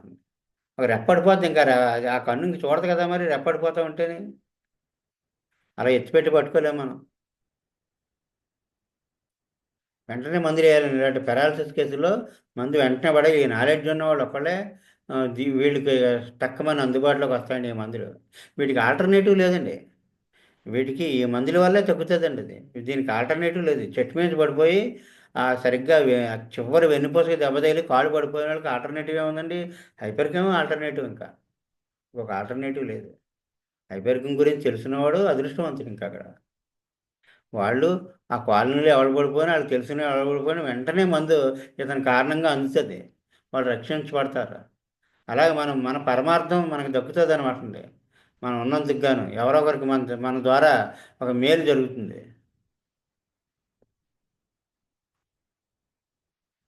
అలాగే రూస్టాక్స్ జ్వరాల్లో బ్రయోనియా, జెల్సీమియం, బాప్టీషా ఇవన్నీ కూడా జ్వరాల మందులు కదండి. అయితే రూస్టాక్స్ ఎప్పుడు జ్వరం అంటే తడిసిపోయి వర్షంలో బాగా తడిసిపోతేనే, ఓవర్స్టేన్ అయిపోతేనే అలా పెట్లు తెగ మోసేసాడు. ఏదో తీర్థయాత్రకి వెళ్ళొచ్చారు. మిగతా వాళ్ళు అందరూ పెద్దవాళ్ళు, ఇతనే యంగ్. అన్ని పెట్లు మోసేసి ఇంటికి వచ్చేలోకి పడిపోయింది. ఈ లోపల ఆ పెట్లు మోసేవాడు ఒక జల్లు కొట్టింది. ఇది కలిపి రూస్టాక్స్ ఫీవర్ వచ్చేసింది. అయితే రూస్టాక్స్ ఫీవర్లో దాని మొరాలిటీ ఉండాలండి. ఇటు కదలను, అటు కదలను, అటు దొరలను, ఇటు దొరలను ఇవన్నీ ఉండాలన్నమాట. ఒళ్ళు నొప్పులు ఉంటాయి, స్టిఫ్నెస్ ఉంటుంది. అయితే నాలుక ట్రయాంగులర్ రెడ్ టిప్ ఉంటుందండి. అది అన్ని ఫీవర్ కేసుల్లోనూ తగలదు. అన్ని ఫీవర్ కేసుల్లోనూ ట్రయాంగులర్ రెడ్ టిప్ తగలదండి. ట్రయాంగులర్ రెడ్ టిప్ లాస్ట్లో చూపిస్తాను మీకు. ఒక ఫోటో ఒకటి పెట్టాను నేను. ట్రయాంగులర్ రెడ్ టిప్ చూపిస్తాను. అందాక మనం ఇలాగా మళ్ళీ ముందుకి వెనక్కి జరపకుండా ప్రొసీడ్ అయిపోదాం. ఆ ఫోటో చూపిస్తాను మీకు. ఎందుకంటే ఆ పాపకి ఫీవర్ వచ్చేసింది, తడిసిపోయింది, బాగా స్ట్రెయిన్ అయిపోయింది. స్కూల్లో ఏదో ఒక యానివర్సరీ ప్రోగ్రామ్ వేస్తుంటే బాగా ఇన్వాల్వ్ అయింది ఆ పాప. అప్పుడు వర్షం కూడా వచ్చింది. వర్షంలో కూడా తడిసిపోయింది. 2-3 రోజులు గడిచిపోయింది, జ్వరం తగ్గలేదు. తీసుకొచ్చులకి అనమాట 4 జ్యూస్లకి అది ఎర్రగా ట్రయాంగులర్లో ఉంది. వెంటనే అసలు అలసిపోయిందని కానీ, తడిసిపోయింది కానీ, రెస్ట్లెస్నెస్ కానీ ఇంకేమీ చూడలేదండి. ట్రయాంగులర్ రెడ్ టిప్ చూడక తగలక తగిలింది. 2 స్టాక్స్ 200 వేస్తాం, జ్వరం తగ్గిపోయింది. అలా ఒక నాలిక టంగ్ విల్ నాట్ లై, నాలిక అబద్ధం చెప్పదు. అంచేత సరిగ్గా నాలుక ఇలా గొడ్డలు కొట్టినట్టుగా మధ్యలో కట్ట ఇలా నిలువుగా చీరుకుపోయింది అనుకోండి, ఇలా అన్ని కట్టలు ఉన్నాయనుకోండి, యాసిడ్ నైట్రిక్లు ఇలాంటివి. అంచేత ఒక డాక్టర్ గారు బుక్ రాశారండి. టంగ్ విల్ నాట్ లై అనుకుంటున్నాను ఆ బుక్ పేరు. అబద్ధం చెప్పదు నాలుకని. అంటే ఆ నాలుకని బట్టి ఆయన వైద్యం చేస్తారంతా. నేను ఆ బుక్ దొరకలేదు. అది చాలా మంచి బుక్ అండి. దానిలో కొన్ని నా దగ్గర ఉండేది. అప్పుడు కొన్ని ఫోటోలు కూడా తీసుకుని కొంతమందికి పాస్ ఆన్ చేశాను. మ్యాప్ టంగ్ అని, ఫిషర్ టంగ్ అని, అలాగే నాలుకలో రకాలు. అలాగే స్ట్రాబెర్రీ టంగ్ అని బాప్టిషియాలో స్ట్రాబెర్రీలో చూడండి ఎర్రగా ఉండి తెల్ల తెల్ల తెల్ల తెల్ల చుక్కలు స్ట్రాబెర్రీకి ఉంటాయి. అలా స్ట్రాబెర్రీ టంగ్ అని ఆ నాలుకని బట్టి మందు ఇవ్వడం అనమాట అండి. మంచి ఇండికేషన్ అండి అది. టంగ్ బాగా చెప్తుంది. కరెక్ట్ మెడిసిన్ దొరుకుతుంది మనకి. కొన్ని కేసులు మీకు పెడతాను. అందులో నాలుకని బట్టి ఇచ్చిన మందులు ఉన్నాయి చాలా. అలాగే సీజనల్ ఫీవర్స్లో rhus tox, typhoid, malaria, septic fever, flu జ్వరం, రొమాటిక్ ఫీవరు, ఈ జ్వరాల్లో ఎన్ని రకాలు కదండి మరి. టైఫాయిడ్ జ్వరంలో రూస్టాక్స్ పడుతుంది. అయితే ఎప్పుడు కూడా రూస్టాక్ దాని మొడాలిటీ దానికి ఉంటుందండి. అంటే అటు ఇటు ఇటు అటుగా కదలడం, రెస్ట్లెస్గా ఉండడం, మంచం మీద పడుకున్నా ఇటుదలను అడుదలను అడుదలను కాళ్ళు ఒకటి లాక్కోవడం ఒకటి చాపుకోవడం ఒకటి లాక్కోవడం ఒకటి చాపుకోవడం, ఒళ్ళు నొప్పులు పట్టేసినట్టు ఉండడం, బిగిసిపోయినట్టు ఉండడం, ఇదంతా రూస్టాక్ సీన్ అంతా ఉంటుంది. అయితే టైఫాయిడ్లో ఎక్కువగానే బాక్టీషియా ఇండికేట్ అవుతుందండి. అసలు టైఫాయిడ్ అనే కాకుండా జ్వరం 3 రోజులు నార్మల్గా టచ్ అవ్వకపోతే, కొంచెం మగత ఉంటే బాప్టిజంతో తగ్గిపోతుంది. అసలు జ్వరాల్లో ఇప్పుడు కామన్గా వచ్చే ఫీవర్స్లో ఒక 10 జ్వరం కేసులు ఉంటే అందులో ఇంచుమించుగా 4, 5 కేసులు బ్రయోనియా ఇండికేట్ అవుతుందండి. ఎందుకు బ్రయోనియా ఇండికేట్ అవుతుందంటే ఆయా కాజేషనే. అలా బయట తిరిగేయడం ఎండలోనూ ఒక కూల్ డ్రింకులు రెండో మూడో తాగేయడం, లేకపోతే రాగానే ఎండలోంచి వచ్చి ఏసీలో పడుకోవడం, లేకపోతే కూలింగ్ ఏదో ఐస్ క్రీమ్లు తినేయడం. పెళ్ళిలోకి వెళ్తాం, మంచి ఎండలోకి వెళ్ళాక ఆ కళ్యాణ మండపంలో మంచి 16లో పెట్టేస్తాడు ఏసీ, ఆ చలి చెత్తన్నట్టుగా ఉంటుంది. భోజనం తర్వాత ఐస్ క్రీమ్లు పెడతాడు, అది తినేస్తాం. తినేసిలోకి అలా ఏమవుతుందంటే ఇంకో నెక్స్ట్ డే కూడా పెళ్ళిళ్ళు తగిలేసి తర్వాత ఇంక 4వ రోజుకి ఇంకా సిక్ అయిపోతారు. అదే కారణం ప్రధానం కనుక ఇక్కడ ఏమిటంటే బ్రయోనియా కూడా పడుతుంది టైఫాయిడ్లో. అంటే సీజనల్ ఫీవర్లో బ్రయోనియా పడుతుంది, టైఫాయిడ్లో ఎక్కువ బాప్టిషియా ఇండికేట్ అవుతుంది. మలేరియల్ ఫీవర్స్ ఉన్నాయి కదండి, మలేరియల్ ఫీవర్లో కంటిన్యూడ్ ఫీవరు మలేరియల్ ఫీవరు, వచ్చి తగ్గి అదే మలేరియల్ ఫీవర్ అంటే విడుపు జ్వరాలు. అలాంటప్పుడు బ్రయోనియా పడదండి. కంటిన్యూడ్ ఫీవర్ లక్షణం దానికి రూస్టాక్స్ పడుతుంది. అలాగే జెల్సీమియం పడుతుంది, చైనా పడుతుంది, నేట్రమూర్ పడుతుంది. చైనా అంటే ఆల్టర్నేట్ డేస్లో వస్తుంది. రాత్రి 12కి జ్వరం ఎక్కువ ఉంటుంది, చలి రాత్రి 12కి వస్తుంది. అది చైనా. ఒకసారి కప్పుకుంటున్నాడు, ఒకటి తీసేస్తుంటాడు, అప్పుడే ఉక్క పోసేసినట్టు ఉంటుంది. దుప్పటి తీసేస్తాడు, అప్పుడే చలి వేసేస్తున్నాడు, దుప్పటి కప్పేసుకుంటాడు. అలాగే ఆల్టర్నేట్గా ఉంటుంది అనమాట. ఒక్కోసారి మలేరియా లేకపోయినా సరే వాడికి ఒక్కోసారి ఉక్క పోసేయడం, ఒక్కోసారి చలిసేయడం. అలా మలేరియా లక్షణాలు ఎలా ఉన్నా అలా ఉంటాయి ఒక్కొక్క మొడాలిటీ. అలాగే సెప్టిక్ ఫీవర్లో రూస్టాక్స్ పడొచ్చండి. సెప్టిక్ ఫీవర్ ఇక్కడ నోట్ చేసుకున్నాం. సెప్టిక్ ఫీవర్ అంటే ఏదైనా దెబ్బ తగిలి కాలికి జ్వరం వచ్చేస్తుంది. అది ఇంజెక్షన్ సరిగ్గా క్లీన్గా లేక ఇంజెక్షన్ చేతిలోకి సెప్టిక్ అయిపోయింది, హై ఫీవర్ వచ్చేస్తుంది. అలాంటి సెప్టిక్ ఫీవర్స్లో రూస్టాక్స్ పడవచ్చు, ఆర్సెనిక్ ఆల్బమ్ పడుతుందండి. సెప్టిక్ ఫీవర్స్లో ఆర్సెనిక్ ఆల్బమ్. ఎందుకంటే ఇక్కడ మేము ఇక్కడికి వచ్చినప్పుడు, ఈ కాలనీలోకి వచ్చినప్పుడు వాచ్మ్యాన్ ఒక ఆయన ఉండేవారు. ఆయన మిస్సెస్కి విపరీతమైన చలి కుదుపు జ్వరం వచ్చేస్తే వెళ్ళాం. వెళ్తేకి ఆ జబ్బ ఎంత వాసిపోయి ఉందండి. ఏంటంటే ఇంజెక్షన్ చేశారట, ఇంజెక్షన్ చేసినప్పటి నుంచి హై ఫీవర్ వచ్చేసింది, వణికేస్తుంది ఆవిడ. అర్థమైపోయింది సెప్టిక్ అయిపోయింది, ఇంజెక్షన్ అక్కడ క్లీన్గా చేయలేదనమాట అండి. ఆర్సెనిక్ ఆల్బమ్తో వెంటనే ఫీవర్ తగ్గిపోయింది. అలా ఈ గ్రూప్ కింద మనం చదువుకోవాలన్నమాట. మనం మళ్ళీ ఇవి ఇవి అయ్యాక మనం చెప్పుకుంటామండి మళ్ళీ. ఇంజరీస్ ఇవన్నీ కూడా థెరపటిక్స్ మళ్ళీ చెప్పుకుంటాం. కొంత మెటీరియల్ అయ్యాక ఈ రూస్టాక్స్ అయ్యాక పల్స్ట్రాల్లోకి వెళ్తాం. పల్స్ట్రాల్ అయ్యాక కేస్ టేకింగ్లోకి వెళ్తాం. కేస్ టేకింగ్ కొంచెం డీటెయిల్గా చెప్పుకున్నాక మళ్ళీ కొంత థెరపటిక్స్ ఏదైనా ఇంజరీస్, ఫీవర్స్ ఇలాంటివన్నీ చెప్పుకుంటాం. చెప్పుకొని కొన్ని డ్రగ్స్ అవి కూడా ఆల్టర్నేట్గా చెప్పుకుంటాం. కొంత థెరపటిక్స్ కొంత మెటీరియల్ అలాగా ప్యారలల్గా వెళ్తూ ఉంటుంది.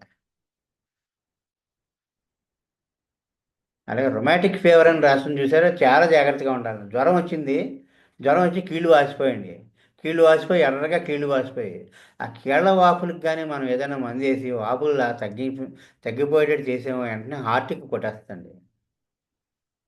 ఆ రొమాటిక్ ఫీవర్ మాత్రం కొంచెం జాగ్రత్తగా ఉండాలి. హార్ట్ ఇన్వాల్వ్ అయిపోయి ఉంటుంది ఆల్రెడీ. ఎందుకంటే కీళ్ళవాపులకి ఏదో క్రీములు అవి రాసి కొన్ని ఆయింట్మెంట్లు రాసి ఇలా చేస్తే మనకి రిలీఫ్ వస్తుంది, చాలా బాగా పనిచేసిందని అనుకుంటామండి. ఎప్పుడైతే ఆ వాపు లాగేసిందో వెంటనే హార్ట్ కొట్టేస్తుంది. ఎందుకంటే మనం చేసిన పని వల్ల హార్ట్ ప్రాబ్లం వచ్చిందని మనం అనుకోము.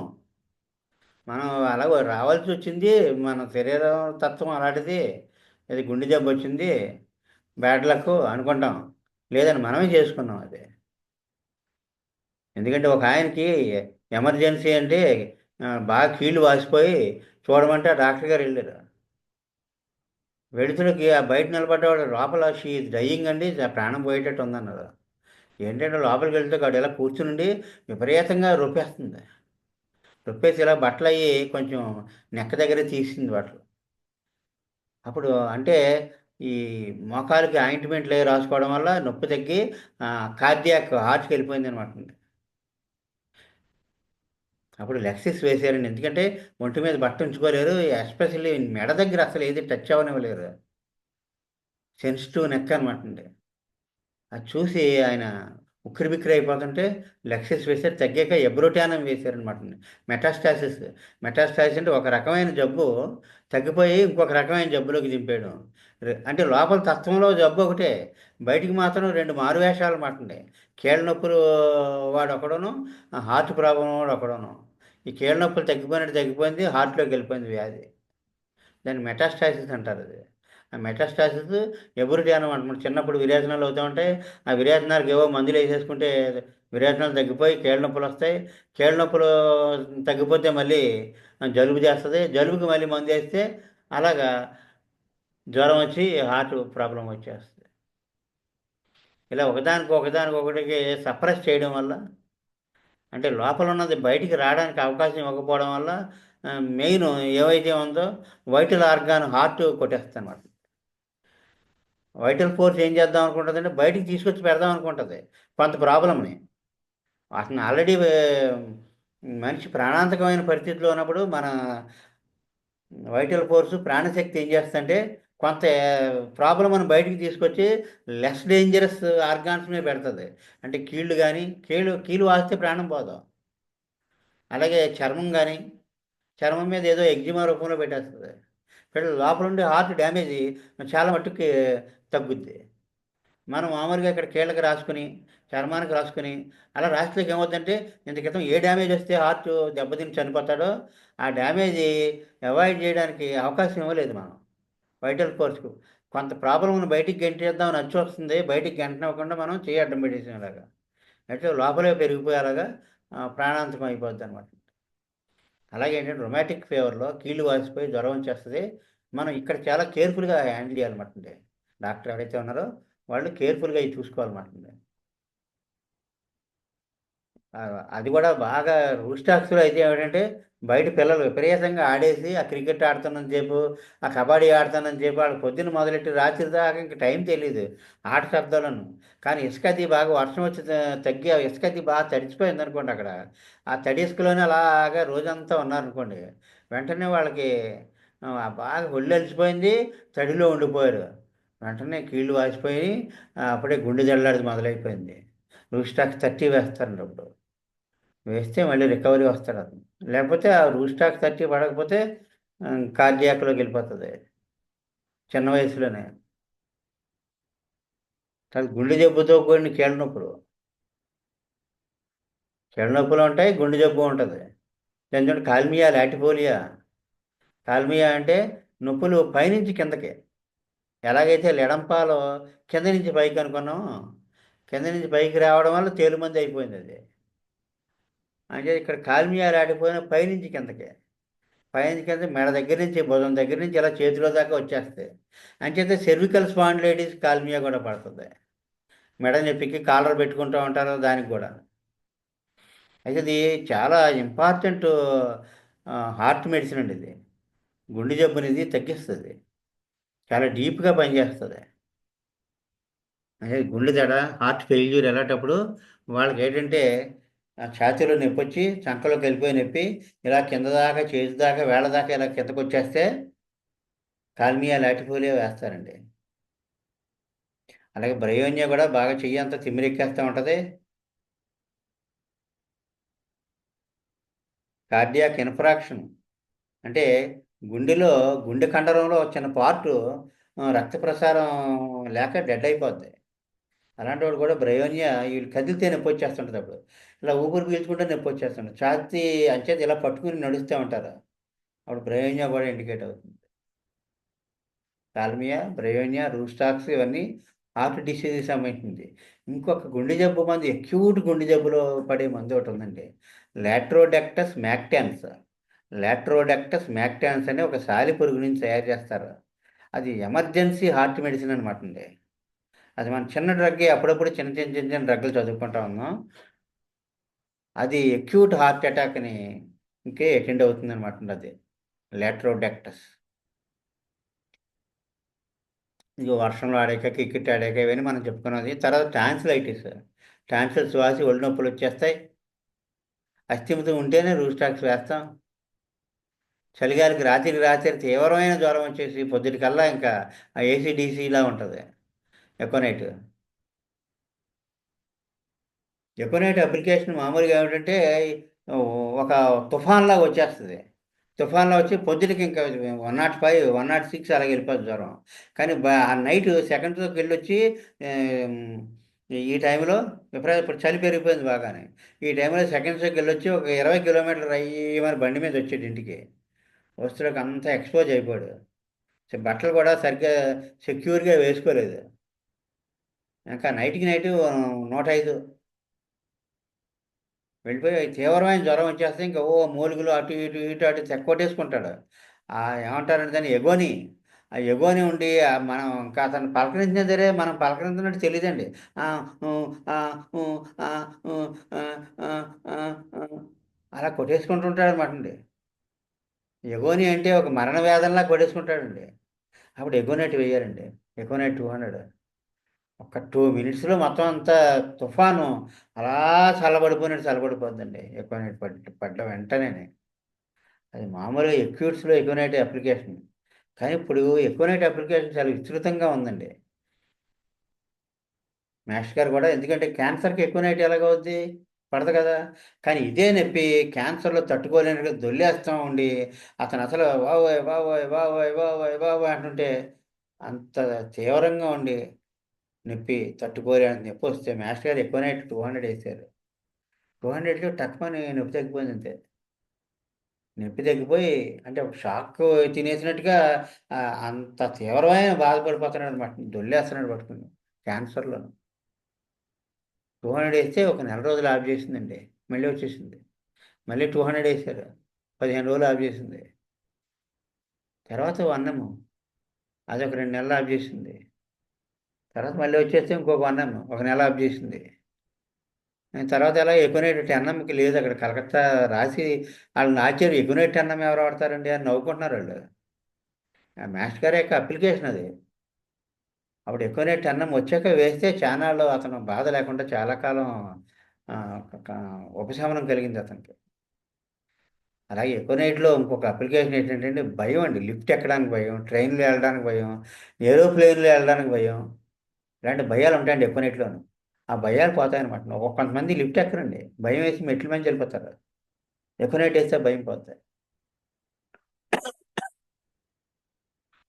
అలాగే టాన్సిలైటిస్లో బెల్డోనాలో సడన్గా వాపులు వచ్చేసి బెల్డోనా యొక్క లక్షణం ఏమిటంటే రెడ్నెస్, హీటు, రెడ్నెస్,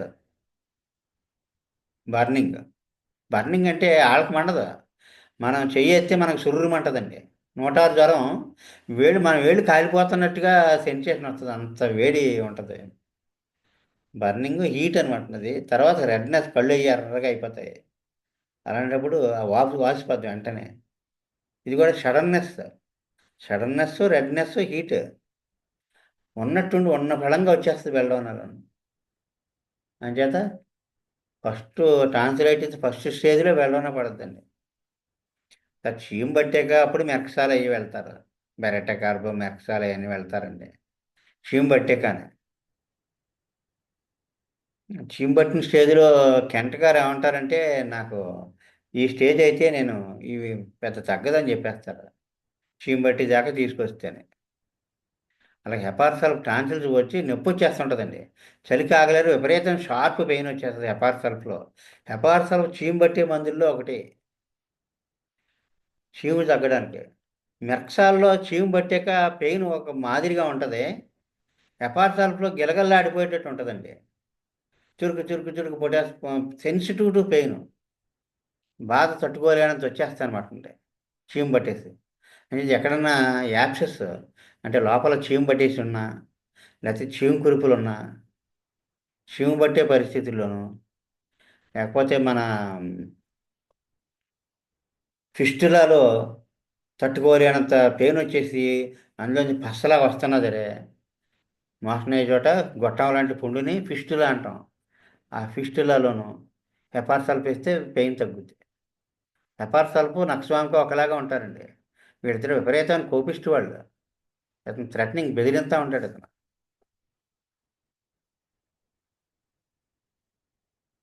హెపార్ సల్ఫ్ అప్లికేషను ఇలా గోరు చుట్టూ, ఆ గోరు చుట్టూ విపరీతంగా చీము పట్టేసి ఇంకా ఇంకా చూసారా, ప్రాణం నెత్తి మీదకి వెళ్ళిపోయిందంటారు, అంత పెయిన్ వచ్చేస్తుంది. హెపార్సల్ 200 వేస్తే తగ్గుద్ది. ఈ చీము పట్టే మందు లోపటి నుంచి వేయకూడదండి. 36లో అలా వేయకూడదు, ఇంకా చీము ఎక్కువైపోద్ది. మెరక్సాల్ 6, మెరక్సాల్ 30 వేస్తే చీము ఎక్కువైపోద్దండి. చీము తగ్గాలంటే హైపర్టెన్సీ వేయాలి 200. ఒక ఫోటో పెడతాను మీకు. ఇంత పన్ను చీము పట్టేసి ఇంత మొహం ఇంత అయిపోయి ఆనవాలు లేదు. తర్వాత మెరక్సాల్ 200 డేస్లోకి ఒక 2 డేస్కి మామూలు మనిషి అయిపోయాడు. చాలా బాగా పనిచేసింది అది. అంటే దంతం లోపల చీము పడేసింది అనమాట అండి. అలాగే బెరటెకార్బో టాన్సిలైటిస్లో ఉన్నాం మనం. టాన్సిలైటిస్లో బెరటెకార్బో ఫస్ట్ అక్యూట్గా జ్వరం వచ్చేసి టాన్సిల్స్ వాసిపోతే బెల్డోనా వాడతారండి. చాలా చీము పడితే మెర్క్సాల్ వాడతారు. అలాగే క్రానిక్గా ఉందనుకోండి, చాలా సంవత్సరాలు బట్టి అలాగా కొంచెం అమాయకత్వం, చైల్డిష్గా ఉంటారన్నమాట వీళ్ళు. అంటే వయసుకు తగ్గ తెలివితేటలు ఉండవు. మొహంలో మాట్లాడేదేవుడు బెరటే కార్బన్ తెలిసిపోద్ది మనకి. ఆ బెరటే కార్బులో కూడా టాన్సిల్స్ వాపు. బెరటా కార్బ్ కంటే బెరటా మూరు హార్డ్గా ఉంటుంది. బెరటా మూరు ఎక్కువగా ఇండికేట్ అవుతూ ఉంటుంది. బెరటా కార్బులో కూడా ఇలాగా ఓపెన్ మౌత్. మేష్ గారు చెప్పారు, అలా ముక్కులో కాయలు, గొంతుకులో కాయలు, ఏం చదువుకున్నా ఉంటే ఎంఎస్సి అంటాడటండి. అంటే వాయిస్ ఇంకా అలా పోయిందనమాట అండి. చిన్నపిల్లలాగా సమాధానం చెప్పడం, ఇవన్నీ బెరట కార్పు బెరట మూడులో ఉంటాయండి. బెరట ఇదంతా కూడా టాన్సిలైటిస్కి సంబంధించిన రూస్టాక్స్, మిగతా మందులు. టాన్సిలైటిస్లో మెయిన్గా బెల్వనా, మెక్సాల్, బెరటకార్బ్, ఇవి ఎకోనైట్. క్రానిక్ వాటికి బెరటకార్బ్తో కూడా బెరటమూరు. ఇదంతా టాన్సిలైటిస్కి సంబంధించిన టాన్సిల్స్ వాపికి. ఇప్పుడు బెణుకుల్లోకి వచ్చేటప్పటికి బెణుకుని వెంటనే మామూలుగా ఆర్నిక, ఎందుకంటే ఆర్నిక టెండాన్స్ కూడా కొంచెం ఉంటుందండి, ఎక్కువ సాఫ్ట్ మజిల్స్. ఇలా నొక్కితే ఇలా నొక్కితే నొప్పిగా ఉంటుంది. అప్పుడు ఆర్నిక 30 వేస్తాం ఫస్ట్ స్టేజ్లోను. తర్వాత రూస్టాక్స్లోకి వెళ్ళిపోద్ది అది. అనేది ఆర్నిక రూస్టాక్స్. ఎక్కడ బండి మీద పడ్డాడు అనుకోండి, ఆర్నిక రూస్టాక్స్ రోటా ముగ్గురు డాక్టర్లు రెడీగా ఉంటారు స్టెథోస్కోపులు పట్టుకొని. ఫస్ట్ కౌకి దెబ్బలకి ఆర్నిక పడుతుంది, తర్వాత రూస్టాక్స్ పడుతుంది. 4 రోజులు పోయాక ఆ ఎముకల దెబ్బలకి వాటికి వీటికి రోటా పడుతుంది. అది యాక్సిడెంట్ అయ్యి షాక్ తినేసాడు అనుకోండి, అలా ఉండిపోయాడు. అలా మీద నుంచి వెళ్ళిపోయింది అనుకున్నాడు అనుకోండి, ఇంకా గుండె ఆగిపోయినట్టు అయిపోయింది అంతే. ఎక్కువ నేటి పడద్దు అప్పుడు. మాట్లాడట్లేదు ఇంకా, అక్కడ అలా ఉండిపోయి నిగ్గాంతపోయాడు, అలా ఉండిపోయాడు. ఎక్కువ నేటి పడుతుందండి. ఎక్కువ నేటి 30 వేస్తేనే బయటికి రాగలడు. అలాగే కరెంట్ షాక్ కొట్టాక దబ్బని కొట్టిలో పడిపోడండి. పడిపోయి మాట్లాడట్లేదు ఇంకా. ఎక్కువ నేటి 30 వేయాలండి, షాక్ నుంచి బయటకు వస్తాడా. ఎందుకంటే ఎక్కడికక్కడ చిన్నదానికి పెద్దదానికి అన్నిటికీ కూడా ఈ మందులు లైఫ్ సేవింగ్గా పనికొస్తాయండి. అందులో ఈ ఇంట్లో ఉంటే ఒక రక్షణ అనమాట మనకి. ఆ నాలెడ్జ్‌తో ఇంట్లో ఒక్కళ్ళకి ఈ నాలెడ్జ్ ఉంటే ఇంటిల్లిపాది క్షేమంగా నిద్రపోతారండి. చుట్టుపక్కల నైబర్స్ అందరూ హ్యాపీగా ఉంటారండి. వీళ్ళు ఎక్కడికెళ్తే అక్కడ ఎంతో గౌరవం. ఇది స్కిల్ ఎలాంటి స్కిల్ అంటే అండి ఇది వాళ్ళ యొక్క బాధల్ని తీర్చగలిగేదనమాటండి. సంగీతం అంటే ఏదో పాడితే బావుందంటే బావుందనుకుంటారు. అది స్కిల్లు బావుంటది. అయితే ఇది అలా కాదండి ఇది. వ్యాధి నుంచి బయటికి ప్రాణరక్షణ చేస్తదనమాటండి. ఈ నాలెడ్జ్ అంటే ఇది అందరికీ అవేర్‌నెస్ ఉండాలండి కుటుంబంలో. అలాగలాగలాగలా బ్రాంచెస్ కింద ఒక అమ్మాయి చదువుకుందంటే, అమ్మాయి అత్తవారింటికెళ్ళాక అత్తవారు అందరూ గూడా ఇవి నేర్చుకుంటారు వాళ్ళ దగ్గర నుంచి. అలాగే రూస్టాక్స్‌లో వాపొచ్చి నీరు పట్టినట్టుంటే బెణుకు. బెణికింది. వాసిపోయింది. వాసిపోయి ఆ చీలమండ బెణికి కొంచెం నీరు పట్టినట్టుంది. పడుకుంటే ఎక్కువగా ఉంది. 4 అడుగులేసాక అది కొంచెం తగ్గినట్టు ఉంటుంది. అప్పుడు రూస్టాక్స్ పడదు. అదే క్రానిక్ బెణుకులుంటాయండి. చీలమండలో ఉట్నే బెణికేత్తుంటది. ఆళ్ళ తత్వంలోనే చీలమండ బెణకడం ఉంది. మామూలుగా మెట్లు దిగితే కాలు మడతబడి బెణకడం ఓకే. అందరికేనే. అతనికి వీళ్ళకేదో కొద్దిగా బెణికితే అతనికి ఎక్కువ బెణికేస్తది. Strontium carb. స్ట్రాన్షియం కార్బ్ అనే మందు విపరీతంగా బెణుకనమాటండి. ఆ స్ట్రాన్షియం కార్బ్ అనే మెడిసిన్ ఇంకొక అద్భుతమైన లక్షణం ఉందండి దానికి. ఏంటంటే సర్జికల్ షాక్ అంటే సర్జికల్‌గా ఆపరేషన్ థియేటర్‌లో గంటల తరబడి కాంప్లికేటెడ్ ఆపరేషన్ అనుకోండి. కొన్ని గంటలు అలా ఉండిపోతే ఏమవుతుందంటే ఒళ్ళంతా చల్లబడిపోయి ఇంక అలాగలాగా ప్రాణం పోయే పరిస్థితిలో స్ట్రాన్షియం కార్బ్ వేస్తేనే బతుకుతాడండి. షాక్‌కి గురైపోయిన సిస్టమ్. మనసే కాదండి బాడీ అంతా కూడా ఒక రకమైన షాక్‌కి గురైపోయింది. అప్పుడు స్ట్రాన్షియం కార్బ్ పడతండి. మరి అలాంటి అవకాశం ఆ ప్రాణం పోయే స్థితిలో ఆ డాక్టర్ గారికి కూడా హోమియోపతి తెలుసనుకోండి. అక్కడ ఏం చేద్దాం ఎలాగే అతను లాగేస్తాడు ఇంకా మన చేతిలోంచి దాటిపోయింది అనుకున్నప్పుడు ఆ డాక్టర్ ఒక్కడ హోమియోపతి తెలుసున్న డాక్టర్ స్ట్రాన్షియం కార్బ్ గురించి తెలిస్తే వేస్తే మళ్ళీ ఒళ్ళు వేడి వచ్చేస్తది. ప్రాణం దక్కుతదండి. ఎంతోమంది డాక్టర్లు కూడా ఎంతోమంది నేర్చుకుంటూ ఉంటుంటారు. మనం మామూలుగా ఏదైనా డాక్టర్ గారి దగ్గరికెళ్తే ఏఎండీ డాక్టర్ గారికి వెళ్తే ఇలా హోమియో అంటే ఏం వేసుకున్నావు అని అడుగుతారు. అంటే ఆల్రెడీ ఆ మందులు అన్నీ తెలుసనమాట వాళ్ళకి. కొంతమంది వాళ్ళ ఇంట్లో వాడుకుంటూ ఉంటారు ఇవి. ఏదైనా ఇవన్నీ వైద్య విధానాలన్నీ కూడా భగవంతుని యొక్క సృష్టిలో భాగాలేనండి. ఏది ఎంతవరకును, ఏది ఎప్పుడు వద్దు, ఏది ఎప్పుడు కావాలి, ఇలాంటివన్నీ తెలిసుండాలి. అంచేతే మాస్టర్ ఏమన్నారంటే ఈ వైద్య విధానాలన్నీ కూడా ఆహ్, హీలింగ్ అనే బుక్‌లో చాప్టర్స్ లాంటివన్నారు. దేన్ని తీసేయకూడదు. దేని మీద కక్ష సాధింపు పెట్టుకోకూడదు. హోమియోపతిలోని వీర స్వర్గమును అలంకరిస్తారని అనుకోని రాదన్నారు మాస్టారు. ఏదైనా ఎమర్జెన్సీ వచ్చినప్పుడు ఫ్లెక్సిబుల్‌గా ఉండాలన్నమాట. కానీ ఎక్కడ వాడకూడదో, ఎక్కడ వాడాలో అన్నీ తెలిసుండాలి. అదనమాట. మాక్సిమము హోమియోపతి ద్వారా నడిపించుకోవాలి బండంతాను. ఇంక దద్దుర్ల దగ్గరికొద్దామండి. నంబర్ 6 ఈ దద్దుర్ల దగ్గరికొచ్చేసరికి ఎక్కువ దద్దుర్లండి వేడికి వచ్చాయనుకోండి ఎపిస్ వేస్తామండి. పల్స్‌లా కూడా దద్దుర్ల మీద పడితే ఈ 2 కూడా వేడి పడదు. కానీ రూస్టాక్స్ మాత్రం చలిగాలి, వర్షం వీటికి చల్లదనానికి వస్తాయండి దద్దుర్లు. ఎందుకంటే ఒక పేషెంట్ వచ్చారు ఒకసారి. ఇగో దద్దుర్లుగా ఉన్నాయండి, దద్దుర్లొచ్చేత్తన్నాయంటే చల్లదనమా? వేడా? అంటే అతను చలికి తేడా వస్తదా అనుకుంటున్నాడు. పూర్తిగా మనకి ఫైనలైజ్ చేయలేదు. బయటంతా ఎదరగాలి కిందుండి వర్షం పడుతుందండి. ఏం చేసామంటే ఆ బయటికి చప్టా మీద తీసుకొచ్చేసాం. అంటే తడవకుండానే రూఫ్ ఉంది. తీసుకొచ్చేలకి ఆ గాలి ఎలా తగిలితే దడ దడ దడ ఒంటి నిండా వచ్చేసినాయండి. ఆ చల్లదనం తేమ గాలి తగిలితులోకి. వెంటనే రూస్టాక్స్ వేసాం.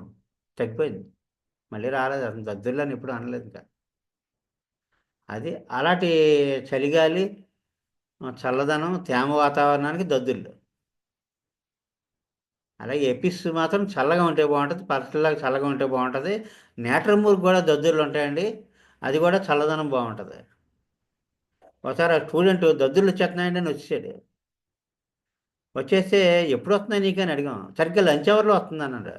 లంచ్ అవర్ అంటే టైం కాదు, అది మధ్యాహ్నం అనమాట. మధ్యాహ్నం ఎండగా ఉన్నప్పుడు వస్తుంది. నేట్రమూర్ 200 వేసామండి. దద్దుర్లు వెంటనే తగ్గిపోయి తర్వాత ఇంకా దద్దుర్లు లేవు, అతనికి చాలా బాగా రిలీఫ్ వచ్చేసింది. అంచేత దద్దుర్ల దగ్గరికి వచ్చేటప్పటికి రూస్టాక్స్ చల్లదనం, తేమ వాతావరణం, అలాగే ఎపిస్ పర్స్టెల్ల చల్లదనం బాగుంటుంది, వేడి పడదు. అర్టికా అరెన్స్ అని ఉంటుంది, అర్టికేరియా. అర్టికేరియా అంటేనే దద్దుర్లు. అర్టికా అరెన్స్ మన దురదగొండలాడితే అనమాట ఇది. వీళ్ళంటే గౌటు అంటే కాళ్ళ నొప్పులు, ఈ కాళ్ళు వాసిపోవడంతో యూరిక్ యాసిడ్ ఎక్కువైపోతే బ్లడ్లోనూ గౌట్ వస్తుంది. ఆమవాతం అంటారు, ఈ ఆమవాతంతో దద్దుర్లు.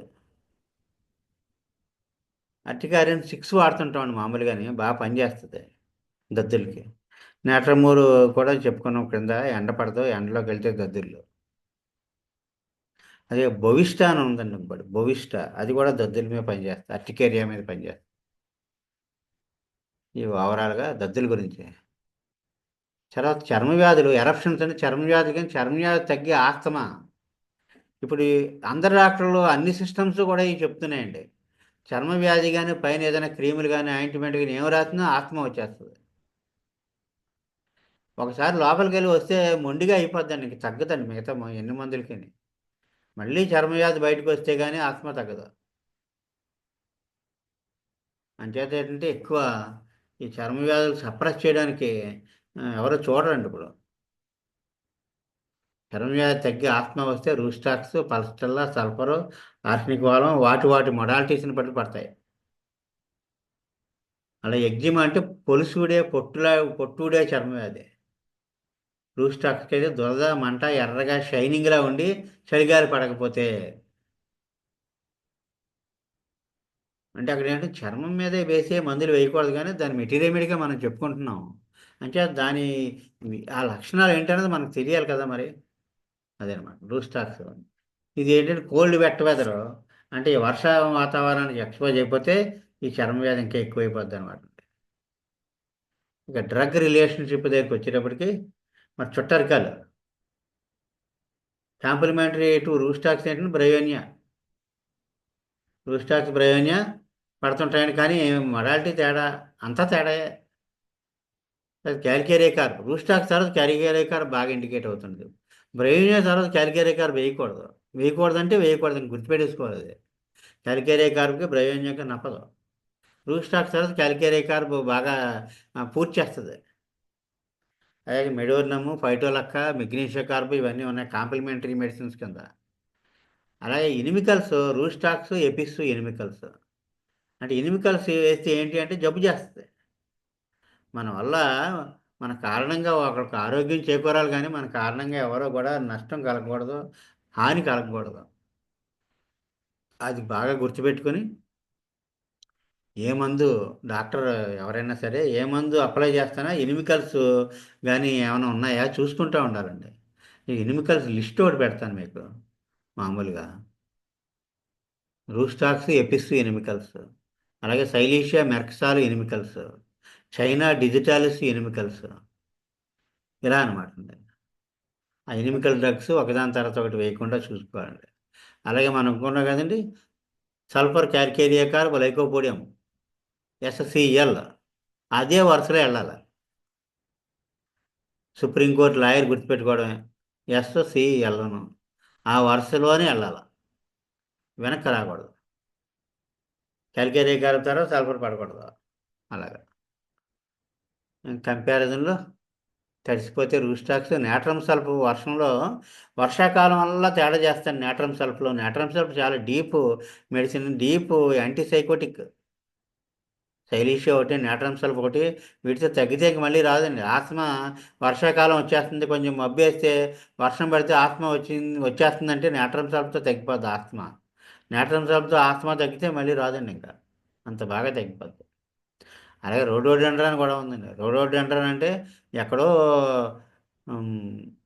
వేరే స్టేట్లో మబ్బు వేస్తే వీడికి అక్కడ కీళ్ళు పట్టేస్తాయి. ఇక్కడంతా ఎండగా ఉంటుంది, రేపు ఇక్కడ వర్షం వచ్చేద్దని చెప్తాడు. ఏమిటో వర్షం ఏమొస్తుంది అంటే వాతావరణం శాఖ కూడా ఏం చెప్పలేదు కదా అంటారు. వీడే వాతావరణ శాఖలో ఎక్స్పర్ట్ అనమాట. ఎందుకంటే అప్పుడే వీడికి కీళ్ళ నొప్పులు మొదలైపోతాయి. వాడు వాతావరణంలో బయటికి బెలూన్ పైకి ఎగరేసిన సరే రీడింగ్ నార్మల్గా వస్తుంది. కానీ వీడికి ఇక్కడ తెలిసిపోతుంది ఇక్కడ. అది రోడోడెండ్రాన్ అనమాట అండి. అంటే electrical disturbance in the atmosphere వీడికి వెంటనే తెలిసిపోద్దండి. వెంటనే తెలిసిపోయి నొప్పులు మొదలైపోతాయి. అలాగే అట్మాస్ఫియర్లో మార్పుల్లో ఫాస్ఫరస్ ఒకటి ఉందండి. తలనొప్పి వచ్చేస్తూ ఉంటుంది. ఆ కొంచెం మబ్బేసినా అలాగే. అంటే వాతావరణంలో ఉండే మార్పులకి ఆ ఫ్లక్చువేషన్స్ సిక్కైపోతారు ఫాస్ఫరస్ వాళ్ళు కూడా. ఇంకా కొన్ని మందులు ఇక్కడ డల్కమారా ఉందనుకోండి. వర్షాకాలం పడదు వాళ్ళకి. వర్షాకాలం పడదు, జలుబు చేసేస్తుంది, విరేచనాలు అయిపోతాయి. వర్షాకాలం అన్నదానికంటే కూడా ఇంకొకటి ముఖ్యమైనది ఏంటంటే డల్కమారాలో ఎండ వాన ఆల్టర్నేట్ అవుతున్నాయి అనుకోండి. పగలంతా విపరీతమైన ఎండ కాసేస్తుంది, రాత్రులు విపరీతమైన చలి వేసేస్తుంది. ఎండ చలి, వేడి చల్లదనం. ఆ దానికి సిక్ అయిపోతాం అనమాట. ఏంటంటే severe heat in the day time, severe cold in the night time. అదే ఒక ఆయన వచ్చారు. వచ్చిలోకి ఇలా దుప్పటి తీస్తే చాలు తుమ్ములు వచ్చేస్తున్నాయి నాకు అన్నాడు. అప్పటిదాకా వెచ్చగా కప్పు పడుకున్నాడు. ఇలా దుప్పటి తీతిలోకి వెంటనే మారింది కదండి వాతావరణం, చల్లదానికి ఎక్స్పోజ్ అయ్యాడు, వచ్చేస్తుంది. నేను మామూలుగా ఎంత చలిలో కన్నా వెళ్తే నాకేం రాదండి. కానీ ఇలాగ ఒక్కసారి చలిలోంచి వేడి, వేడిలోంచి చలి, చిన్న తేడా వచ్చినా నాకు మామూలుగా ఉంటానండి. ఫ్రిడ్జ్ తీసి ఇలా బాటిల్ ఇలా పట్టుకున్నానో తుమ్ములు మొదలైపోతాడు. ఎందుకంటే అప్పటిదాకా బాడీ వేడిగా ఉంది. బాటిల్ ఇలా పట్టుకుంటలోకి ఏమైందంటే చల్లదనానికి గురయ్యాడు. ఎన్నాళ్ళు బట్టో బాధపడుతున్నాడండి అతను దానికి. దళకమర 200తో తగ్గిపోయింది ఆ ఎలర్జీ అతనికి. ఫస్ట్లలో కూడా వీళ్ళు జలుబులు అని నడిస్తే బాగుంటుంది, స్నానం సరదా అన్నారు కదండి. వీళ్ళకి చల్లదనం బాగుంటుంది, తడిస్తే బాగుంటుంది చల్లదనం. సల్ఫరు స్నానం పడదు, చల్లదనం బాగుంటుంది. పారాసిటల్లో స్నానం పిల్లలు స్నానం చేస్తూ ఉంటే ఎప్పుడూ లేనంత ఎంజాయ్ చేసేస్తూ ఉంటారు స్నానం టైంలోను. అది పలసటిలో వాళ్ళు అనమాట. చంటి పిల్లలు, చంటి పిల్లల్లో కూడా తెలిసిపోద్ది మొడాలిటీ. అలా ఎపిస్ కూడా చల్లదనం బాగుంటుంది. దద్దుర్లు వాళ్ళు అనమాట వీళ్ళందరూ ఇక్కడ చెప్పుకునేది. అయితే ఇక్కడ అయోడియం మాత్రం నడిస్తే బాగుంటుంది. ఇక్కడ ఎపిస్ అయోడియం అన్నాం కదండి, నడిస్తే బాగుంటుంది అన్నది అయోడియంకే అది. అలా అయోడియం వాడు ఒక చోట ఉంటారండి, అలా తిరుగుతూ ఉంటారు. అయోడియం ఒకటి, ట్యూబర్కులోసిస్ ఒకటి, ఇద్దరు కజిన్స్ అండి. వీడికి అస్సలు వేడి పడదు, వాడికి చలి తేడా చేస్తుంది. వీళ్ళిద్దరూ కూడా అలా ఎండిపోయి చిక్కుపోయినట్టు అయిపోతుంటారు. ఎంతో ఆకలితో తెగ తినేస్తూ ఉంటారు, కానీ ఎండిపోయినట్టు అయిపోతుంటారు. అంచేతే వెర్రి ఆకలి తెగ తినేస్తారు, ఎండిపోయినట్టు అయిపోతారు, విరేచనాలు అయిపోతూ ఉంటారు. అలాగ అయోడియం వాడికి తింటాడు, మోషన్స్ అయిపోతూ ఉంటాయి. బాటమ్లెస్ పిట్ అన్నారు. అడుగున మట్టు లేదటండి, అలా పోవడమే, పైనుంచి చేస్తే కింద నుంచి పోవడమే అనమాట. అంటే అది అయోడియం. ఇదంతా మనకి ఒక ఓవరాల్ స్టడీ ఆఫ్ రూస్టాక్స్. అది ఫర్దర్ స్టడీ అని కింద రాశానండి. ఫర్దర్ స్టడీ అంటే కొంచెం మనం ఎక్స్ట్రాగా కొన్ని పాయింట్స్ యాడ్ చేసుకుని మనం స్టడీ చేస్తాం అన్నమాట. ఫర్దర్ స్టడీ రూస్టాక్స్ అవసరం అవుతుంది. ఎలాంటి తత్వం వాళ్ళకి susceptible to cold, wet environments వీళ్ళకి పడదు. అంటే తడి బట్టలు కట్టుకుని తిరుగుతూ ఉంటారు. అది పూజలు కావచ్చు, ఏదైనా కావచ్చు, దానికి ఏమి మొహమాటం లేదండి. రూస్టాక్స్కి ఏం మొహమాటం లేదు. తడి బట్టలతో తిరిగా పొద్దున్న సాయంత్రం దాకా వచ్చేసాను అంటది అంతే. ఆయన చేత ఏంటంటే ఆ తడి బట్టలతో తిరగచ్చు, తడి సాక్స్తో అలా ఉండిపోయినా సరే, లేకపోతే తడి నేల మీద ఉండిపోయినా సరే, ఇంకేంటంటే ఒళ్ళంతా బిగిసిపోయి మేకులు కొట్టేసినట్టు అయిపోయి ఆఖరి పెరాలసిస్ కూడా వచ్చేస్తుంది.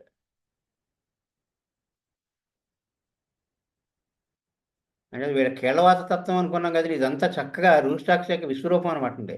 ఇన్ని కాంప్లికేషన్స్ ఇది క్లియర్ చేస్తుంది. అంచేత ఇక్కడ కీళ్ళవాత తత్వం ఉంటుంది, కండరాలు ఉంటాయి, నొప్పులుగా ఉంటాయి, కీళ్ళు నొప్పులుగా ఉంటాయి. ఐరైటిస్ అంటే కంట్లో నల్లగుడ్డు కూడా వాసిపోద్దండి. దవడ బిగిసిపోతుంది, స్టిఫ్నెస్ ఆఫ్ గ్యాస్ బిగిసిపోయి ఇలా సాగితే టక్కమని సౌండ్ వస్తూ ఉంటుంది. అలాగే రొమాటిక్ హార్ట్ డిసీజ్ ఉంది ఉండి, ఎడం చేయి అంతా తిమిరెక్కేస్తుంటుంది, గుండె జబ్బుతో ఎడం చేయి తిమిరి. అలాగే మెడ బిగిసిపోద్ది. Aching in small of back అంటే బాగా కిందకి రెండు పిరుదులకి కొద్దిగా పైన ఇలా ట్రయాంగులర్ ప్లేస్ ఉంటుందండి, దాన్ని స్మాల్ ఆఫ్ బ్యాక్ అంటారు. అక్కడ పైన వచ్చేస్తూ ఉంటుంది. ఒక ఆవిడ పాపం ఇలాగ పనిలోకి వెళ్ళి బురదలో మరి ఊడ్పులు వాడతారు, వరి పొలం ఊడుస్తూ ఉంటారు.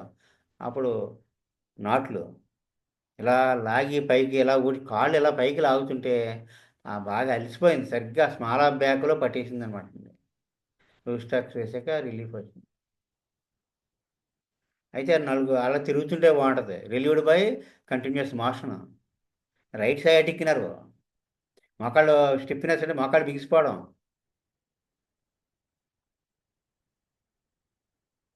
రబ్బింగ్ ఎమ్యులేషన్ పైన పాముకుంటూ ఉంటాడు ఏదో ఒక ఆయిల్. ఇంక మామూలుగా జ్వరాలకే ముందు చెప్పుకునేవి చిన్న మనకి ఎక్స్పాన్షన్ అనమాట ఇది. ముందు పైన చెప్పుకున్నది సింపుల్గా సరిపోద్ది. ఇది ఇంకా ఎక్స్ట్రా అలా చూసుకునే కొద్దీ మనకి యాడ్ అవుతూ ఉంటుంది. ఇది ఆ రూస్టాక్స్ మొడాలిటీస్ అనమాట. చూసారు ఫీవర్లో red tip, triangular red tip ఉంటుంది. అది ఫోటో చూపిస్తాను మీకు. ఇంకా ఈ రూస్టాక్స్కి జబ్బు చేయడానికి కారణాలు స్ట్రైనింగ్, వార్ స్ట్రెచ్చింగ్, ఏదైనా పెట్టి పైన పెడదాం, ఇలా సాగదీసి కాళ్ళు పైకి తెలిసి ఇలా సాగదీసి పెట్టి టప్పని పెట్టేద్దాం తిన్నాడు, జబ్బలు పట్టేస్తాయి. అలాగే ఆ నీళ్ళలో అలా నానిపోయాడు స్నానానికి, ఏదో నదీ స్నానానికి వెళ్ళాడు. అలా ఈత కొడతా ఈత కొడతా ఈత కొడతా ఆ సరదాలో తెలియలేదు. బాగా అలసిపోయాడు, చడిలో నీళ్ళలోనే ఉండిపోయాడు. వచ్చాక ఇంటికి వచ్చాక మోపు చేసేస్తాయి ఇంకా. అలా పక్షవాతం. చూసాను ఓవర్ రీచింగ్ అంటే వాళ్ళకి ఇలా సాగిపోయారు అనమాట. పెట్టి ఎక్కడో పైన కబ్బోర్డ్లో పెడదామని ఇలాగ సాగదీస్తే యూటిరస్, గర్భసంచి దిగజారిపోయింది అనమాట. Prolapse of uterus. Over reaching కానీ ఓవర్ స్ట్రైనింగ్ కానీ. చూడండి ట్రయాంగులర్ రెడ్ టిప్ అని చూసారండి. ఈ ట్రయాంగులర్ రెడ్ టిప్ ఇది ఇలాగ ట్రయాంగిల్ ఉంది, ఇలాగ ట్రయాంగిల్ షేప్లో ఉంది. ఇది ఒక్కటే చూసామండి. 2 స్టాక్స్ 200 వేసాం. నెక్స్ట్ డే కల్లా నార్మల్కి వచ్చేసింది, అంతే తగ్గిపోయింది జ్వరం. ఇది కూడా ఆ కేసులో ఫోటో ఇది. ఇది రేరుగా ఉంటుందండి, ఇలా తగిలితే మనకి అరుదుగా తగిలితే ఇలాంటి ఫోటోలు.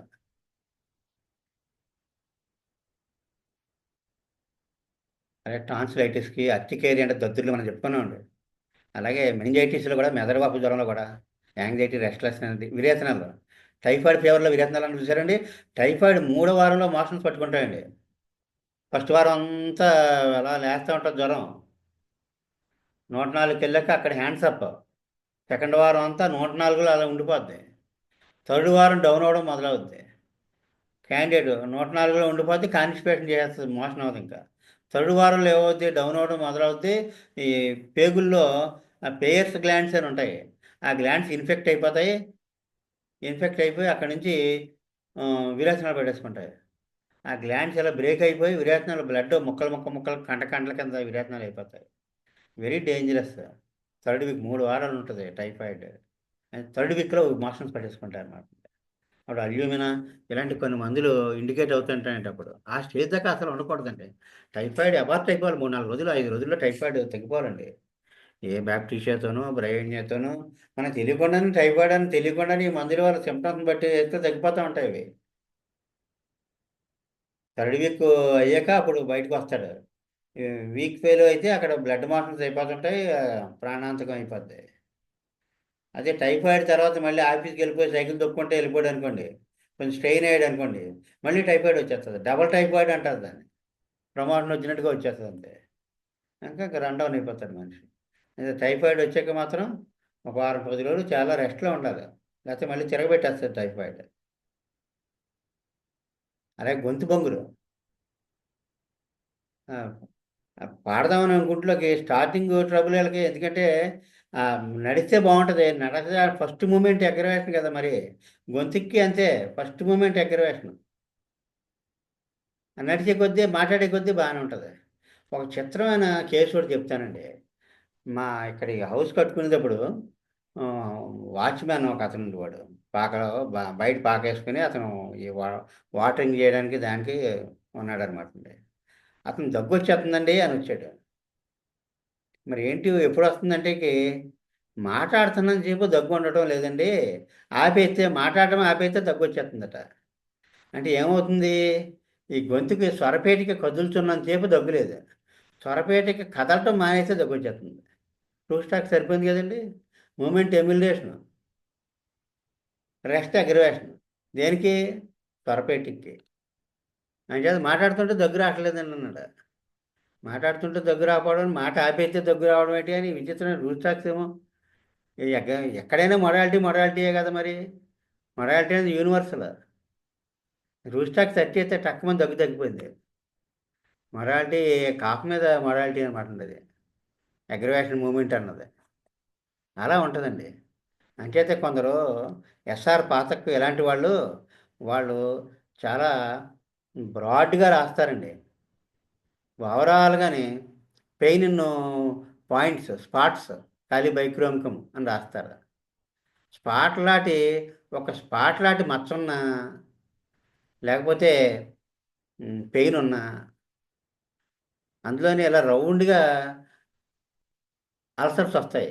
మన స్టాబ్ ఇది పంచింగ్ మెషిన్ పెట్టి కొడితే ఎంత రౌండ్గా వస్తుందో పేపర్ మీద కన్నం అంత రౌండ్గా అల్సర్ వస్తుంది. జామెట్రికల్లీ సర్క్యులర్.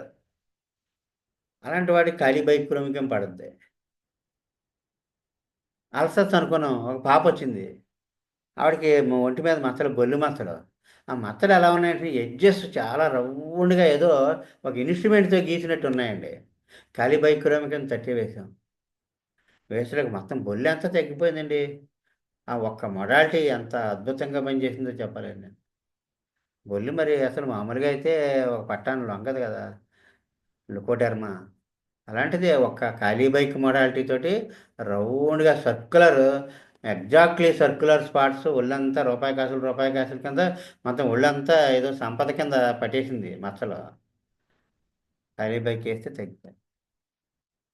ఇప్పటికి లేదు, 30 సంవత్సరాలు అవుద్ది. ఇప్పటికి మళ్ళీ మచ్చ రాలేదు. మా గోర్ఖా ఆయన డాక్టర్. అలాగే మొడాలిటీ బాగా పట్టుకోవాలండి. ఎందుకంటే ఆ పాయింట్లో ఉంటే అది ఆ పాయింట్లో ఉండే నొప్పి కానీ అలా బ్రాడ్గా రాస్తారు. ఎస్ఆర్ పాతక్ గారు ఆయన ఇంగ్లీష్ డాక్టర్ గారు. ఆయన ఆయన ఒక అతను ఒక ఫ్రెండ్కి వీపు మీద ఆమ్, చల్లగా ఉండి నొప్పి వచ్చేస్తుంది. ఎన్ని మందులు ఇచ్చాడో తగ్గలేదు. ఏదో బుక్ షాప్కి వెళ్ళాడు, ఏదో బుక్ కొనుక్కుందామని. పేపర్ ఎలాగ పడిపోయింది కింద, ఏదో చిన్న పేపర్ ముక్క. ఆ ముక్క ఎలా తీసి చూడలేక అందులో వీపు మీద చల్లగా ఉంటే అమోనియం మూర్ అని ఏదో రాస్తుంది. ఏంటి ఇలా ఉందేటి, ఇదేదో నేను ఫేస్ చేసి కేసులా ఉందేటి ఇది. అప్పటిదాకా హోమియోపతి మీద ఇంకేమీ దృష్టి లేదు, ఆ ఐడియా లేదు. అదేదో బోగర్ సినాప్టిక్ క్యూలో పేజీ అది. దాంతో అది అమోనియం మూర్ 30 వేశారు. వెస్ట్‌లోకి 2 ఇయర్స్ బట్టి అతను ట్రై చేస్తున్నాడు, తగ్గింది. వెంటనే తగ్గిపోయింది అంతే. ఒక వారం రోజుల్లో రిలీఫ్ వచ్చేసింది. అమ్మా! ఎంత మహిముందా ఇందులో అని చెప్పేసి ఆయన తర్వాత బోగస్ సినాప్టిక్ అని ఒక రిపర్టరీలా తయారు చేశారు. దానికి అతని అసిస్టెంట్ అలాగ కొన్ని పాయింట్స్ యాడ్ చేసుకుంటా ఒక రిపర్టరీ తయారైంది. ఆ బోగస్ సినాప్టిక్‌లోంచి ఎక్స్‌పాండ్ చేసి మెటీరియల్‌గా తయారు చేశారు. రఘునందన్ అనమాటండి ఆయన. రఘునందన్ పాఠక్. ఆయన ఇప్పుడు వరల్డ్ ఫేమస్ డాక్టరు. ఏమీ తెలీదు, వైద్యం తప్ప ఏమీ తెలీదు. ఒకసారి దిలీప్ కుమార్ వచ్చాడండి, సినిమా యాక్టర్, మందు కోసం. నేను దిలీప్ కుమార్ అంటే ఆయన గుర్తుపడేస్తాడు అనుకుంటే, అలాగండి ఏం చేస్తుంటారు మీరు అన్నాడు. సినిమా యాక్టర్ రండి ఏం కావాలి మందు అని మందు ఇచ్చి పంపించేయాడు. అలాగే కొంతమంది ఇంకా ఇదే జీవితం కింద, ఇదే లోకం కింద ఉంటారు. వాళ్ళకి ఏదైనా చేస్తారని ఇంకా వాళ్ళు ఎంత లోతుగానే వెళ్ళిపోతారు. వాళ్ళకి ప్రపంచానికి వాళ్ళ ద్వారా జరిగే మేలు ఇంత అంతా కాదు ఇంకా. అలాంటి ఆయన ఎస్ఆర్ పాతక్ చాలా బాగుంటుంది. ఆయన మెటీరియల్గా కూడా బ్రీఫ్గా బాగుంటుంది. ఆ రిపర్టరీ కూడా అది, ఆ రిపర్టరీని ఎలా రిపర్టరీ చేయాలన్నది స్కిల్ కొన్ని యూట్యూబ్ వీడియోల్లో ఉంటాయండి. వాళ్ళు చేసిన కేసులు, ఆ రిపర్టరీ చూసి చేసిన కేసులు ఉంటాయి. అవి కూడా చాలా బాగా ఏదో ఒక పాయింట్, జనరలైజ్డ్ పాయింట్ని పర్టికులర్గా ఒక భాగానికి వర్తింపజేస్తారనమాట వాళ్ళు. జనరల్స్ ఎక్స్ప్రెస్డ్ ఇన్ పర్టికులర్స్, అది ఇక్కడ మెయిన్ కెంటో యొక్క థీమ్ అది. శరీరానికి అంతటికే సంబంధించిన ఒక లక్షణం ఒక అవయవంలో కనిపిస్తుంది అంతే. అప్పుడు వెయ్యాలన్నమాట. అప్పటికే పేషెంట్ అంతా ఒకళ్ళే, అవయవానికి కాదు నేను చేసేది, అది అవయవంలో ఉన్నప్పటికీ ఆ లక్షణము నేను పేషెంట్ మొత్తానికే మందిస్తున్నాను భావంతో చేస్తారు అతను. తగ్గిపోతుంది. అంటే అదేమిటంటే ఇక్కడ గొంతు బొంగురు అనుకున్నాం కదండి. రూస్టాక్స్ కేసు చెప్పుకున్నాం, దగ్గు మూమెంట్, ఎమ్యులేషన్ దగ్గులోను. తర్వాత అలాగే గుండె హైపర్ట్రోఫీ ఆఫ్ ది హార్ట్, గుండె ఎన్లార్జ్ అవుతుందండి. ఎప్పుడు అనుకున్నారో ఈ ఎక్సర్సైజ్ చేస్తారండి వస్తాదులు, ఇలా బాదం జిగురు తినేసి రాత్రులు పగలు అలాగా వెయిట్ లిఫ్టింగ్ చేస్తుంటారు. జిమ్కి వెళ్ళి అంటే శరీరం దాని ఓపిక మించి వీళ్ళు దాన్ని ఇంకా బలం పుంజేసుకుందామని చేసేస్తారు. అది దివాళా తీసేస్తుంది అది. తీసేసి ఏం చేస్తంటే ఆ స్ట్రెయిన్కి గుండె ఎన్లార్జ్ అయిపోతుంది హార్ట్. అంటే from violent exercise, hypertrophy of the heart from violent exercise. అంచేత ఏమాత్రం నాకు కొంచెం అలసిపోయినా ఇంకా అసలు రొప్పుడు కింద ఉండి అవుట్ ఆఫ్ బ్రీత్, ఉక్కిరి బిక్కిరి ఊపిరి అందనట్టుగా అయిపోతారు వీళ్ళు. అంత కండలో ఉంటాయి కానీ గుండె వీక్, ఎందుకంటే కోరి తెచ్చుకున్నాడు. అలాగే విపరీతంగా ఈ రెజలర్స్లోను ఈ కుస్తీ పట్టులు వాటి కోసం అని చెప్పేసి ముందు బలం కోసం ఎన్నో ఎక్సర్సైజ్ చేస్తారు కదండి. గుండె ఎన్లార్జ్ అయిపోతే arnica first medicine, over exertion, Rhus tox. తర్వాత ఎగ్జిమా అవి మనం చెప్పుకున్నాం. క్యాపిటిస్ ఆఫ్ ఎగ్జిమా, క్యాపిటిస్ అంటే తల మీద ఎగ్జిమా అండి. అది శీతాకాలం ఎక్కువైపోవడం, దీని మోడాలిటీస్ అన్నీ ఉంటాయన్నమాట. హెర్పెస్ జోస్టర్ 12ది, హెర్పెస్ జోస్టర్ అంటే సప్పి, అగ్గి చెప్పి అనమాట. అంటే నెర్వ్ అమ్మటే వచ్చేస్తాయి పొక్కులు. విపరీతంగా బాధపడేది, పెద్దవాళ్ళు కూడా ఏడ్చేస్తారండి, అంత భయంకరమైన బాధ వచ్చేస్తుంటుంది. హెర్పెస్ జోస్టర్ ఆ పేరు ఏమిటంటే హెర్పెస్ జోస్టర్ అంటే అగ్గి చెప్పి, హెర్పెస్ సర్సినేటస్ అంటే తామర, మన ringworm. Herpes zoster, rhus tox, ఇంకా రనంక్లస్ బల్బు, ఆర్సెనిక్ ఆల్బము, ఇవన్నీ మందులు పడతాయండి. ఇంతకీ అన్ని హెర్పెస్ జోస్టర్ తగ్గిపోయి అవన్నీ మానిపోయిన తర్వాత కూడా లోపల నరం అమ్మటే బక్కుమని వండుతుందండి. సీక్వెలే అంటారు. సీక్వెలే అంటే ఆ జబ్బు యొక్క ఇంకా మిగిలిపోయింది అనమాట అండి. దాని కారణంగా వచ్చిన కాంప్లికేషన్స్. 6 నెలలు, సంవత్సరం కూడా బాధపడుతుంటారు. అక్కడ అంతా మొత్తం మానిపోద్ది, మొత్తం ఎండిపోద్ది. కానీ లోపల నెర్వ్ సిస్టమ్ మాత్రం డిస్టర్బ్ అయిపోయింది. అప్పుడు కూడా కాల్మియా లాటిపోలియో పడుతుంది, మెజీరియం పడుతుంది. ఎప్పుడైనా సప్పి తగ్గిపోయాక అక్కడ పెయిన్ వచ్చేస్తూ ఉంటుంది.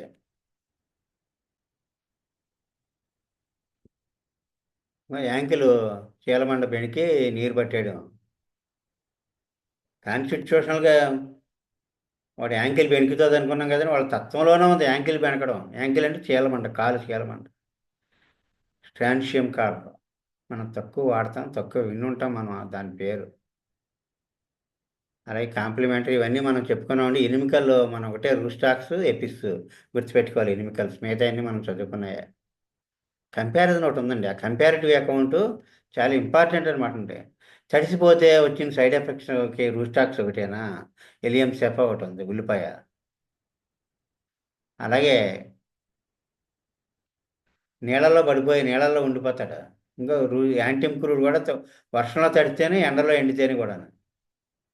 పొద్దున్న లేచిన వెంటనే కళ్ళు అంటుకుపోతుంటాయి, వెళ్ళిపోయి కనపడదు కానీ అలా పోయి కడుక్కోవాలన్నమాట. సింక్ దగ్గరికి వెళ్ళి వాష్ చేసుకుని రావాలి, లేకపోతే ఓపెన్ అవ్వవు. అర్జెంటీనాటికం, ఎపిస్, మెక్సాల్, రూస్టాక్స్ ఫస్ట్లో కూడా ఉందనుకుంటున్నాను.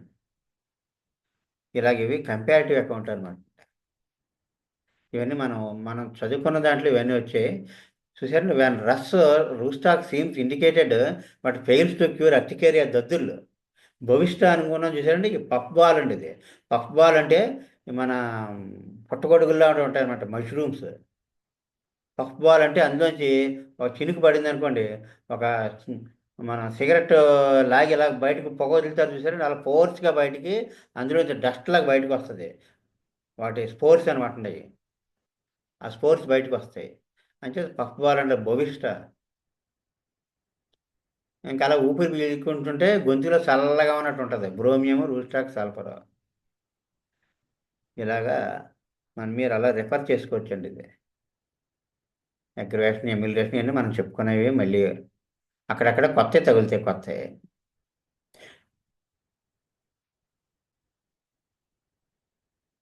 ఇంటర్కోస్టల్ రొమాటిజం అని చూసారండి, ఇది రనంకులస్ బల్బ్.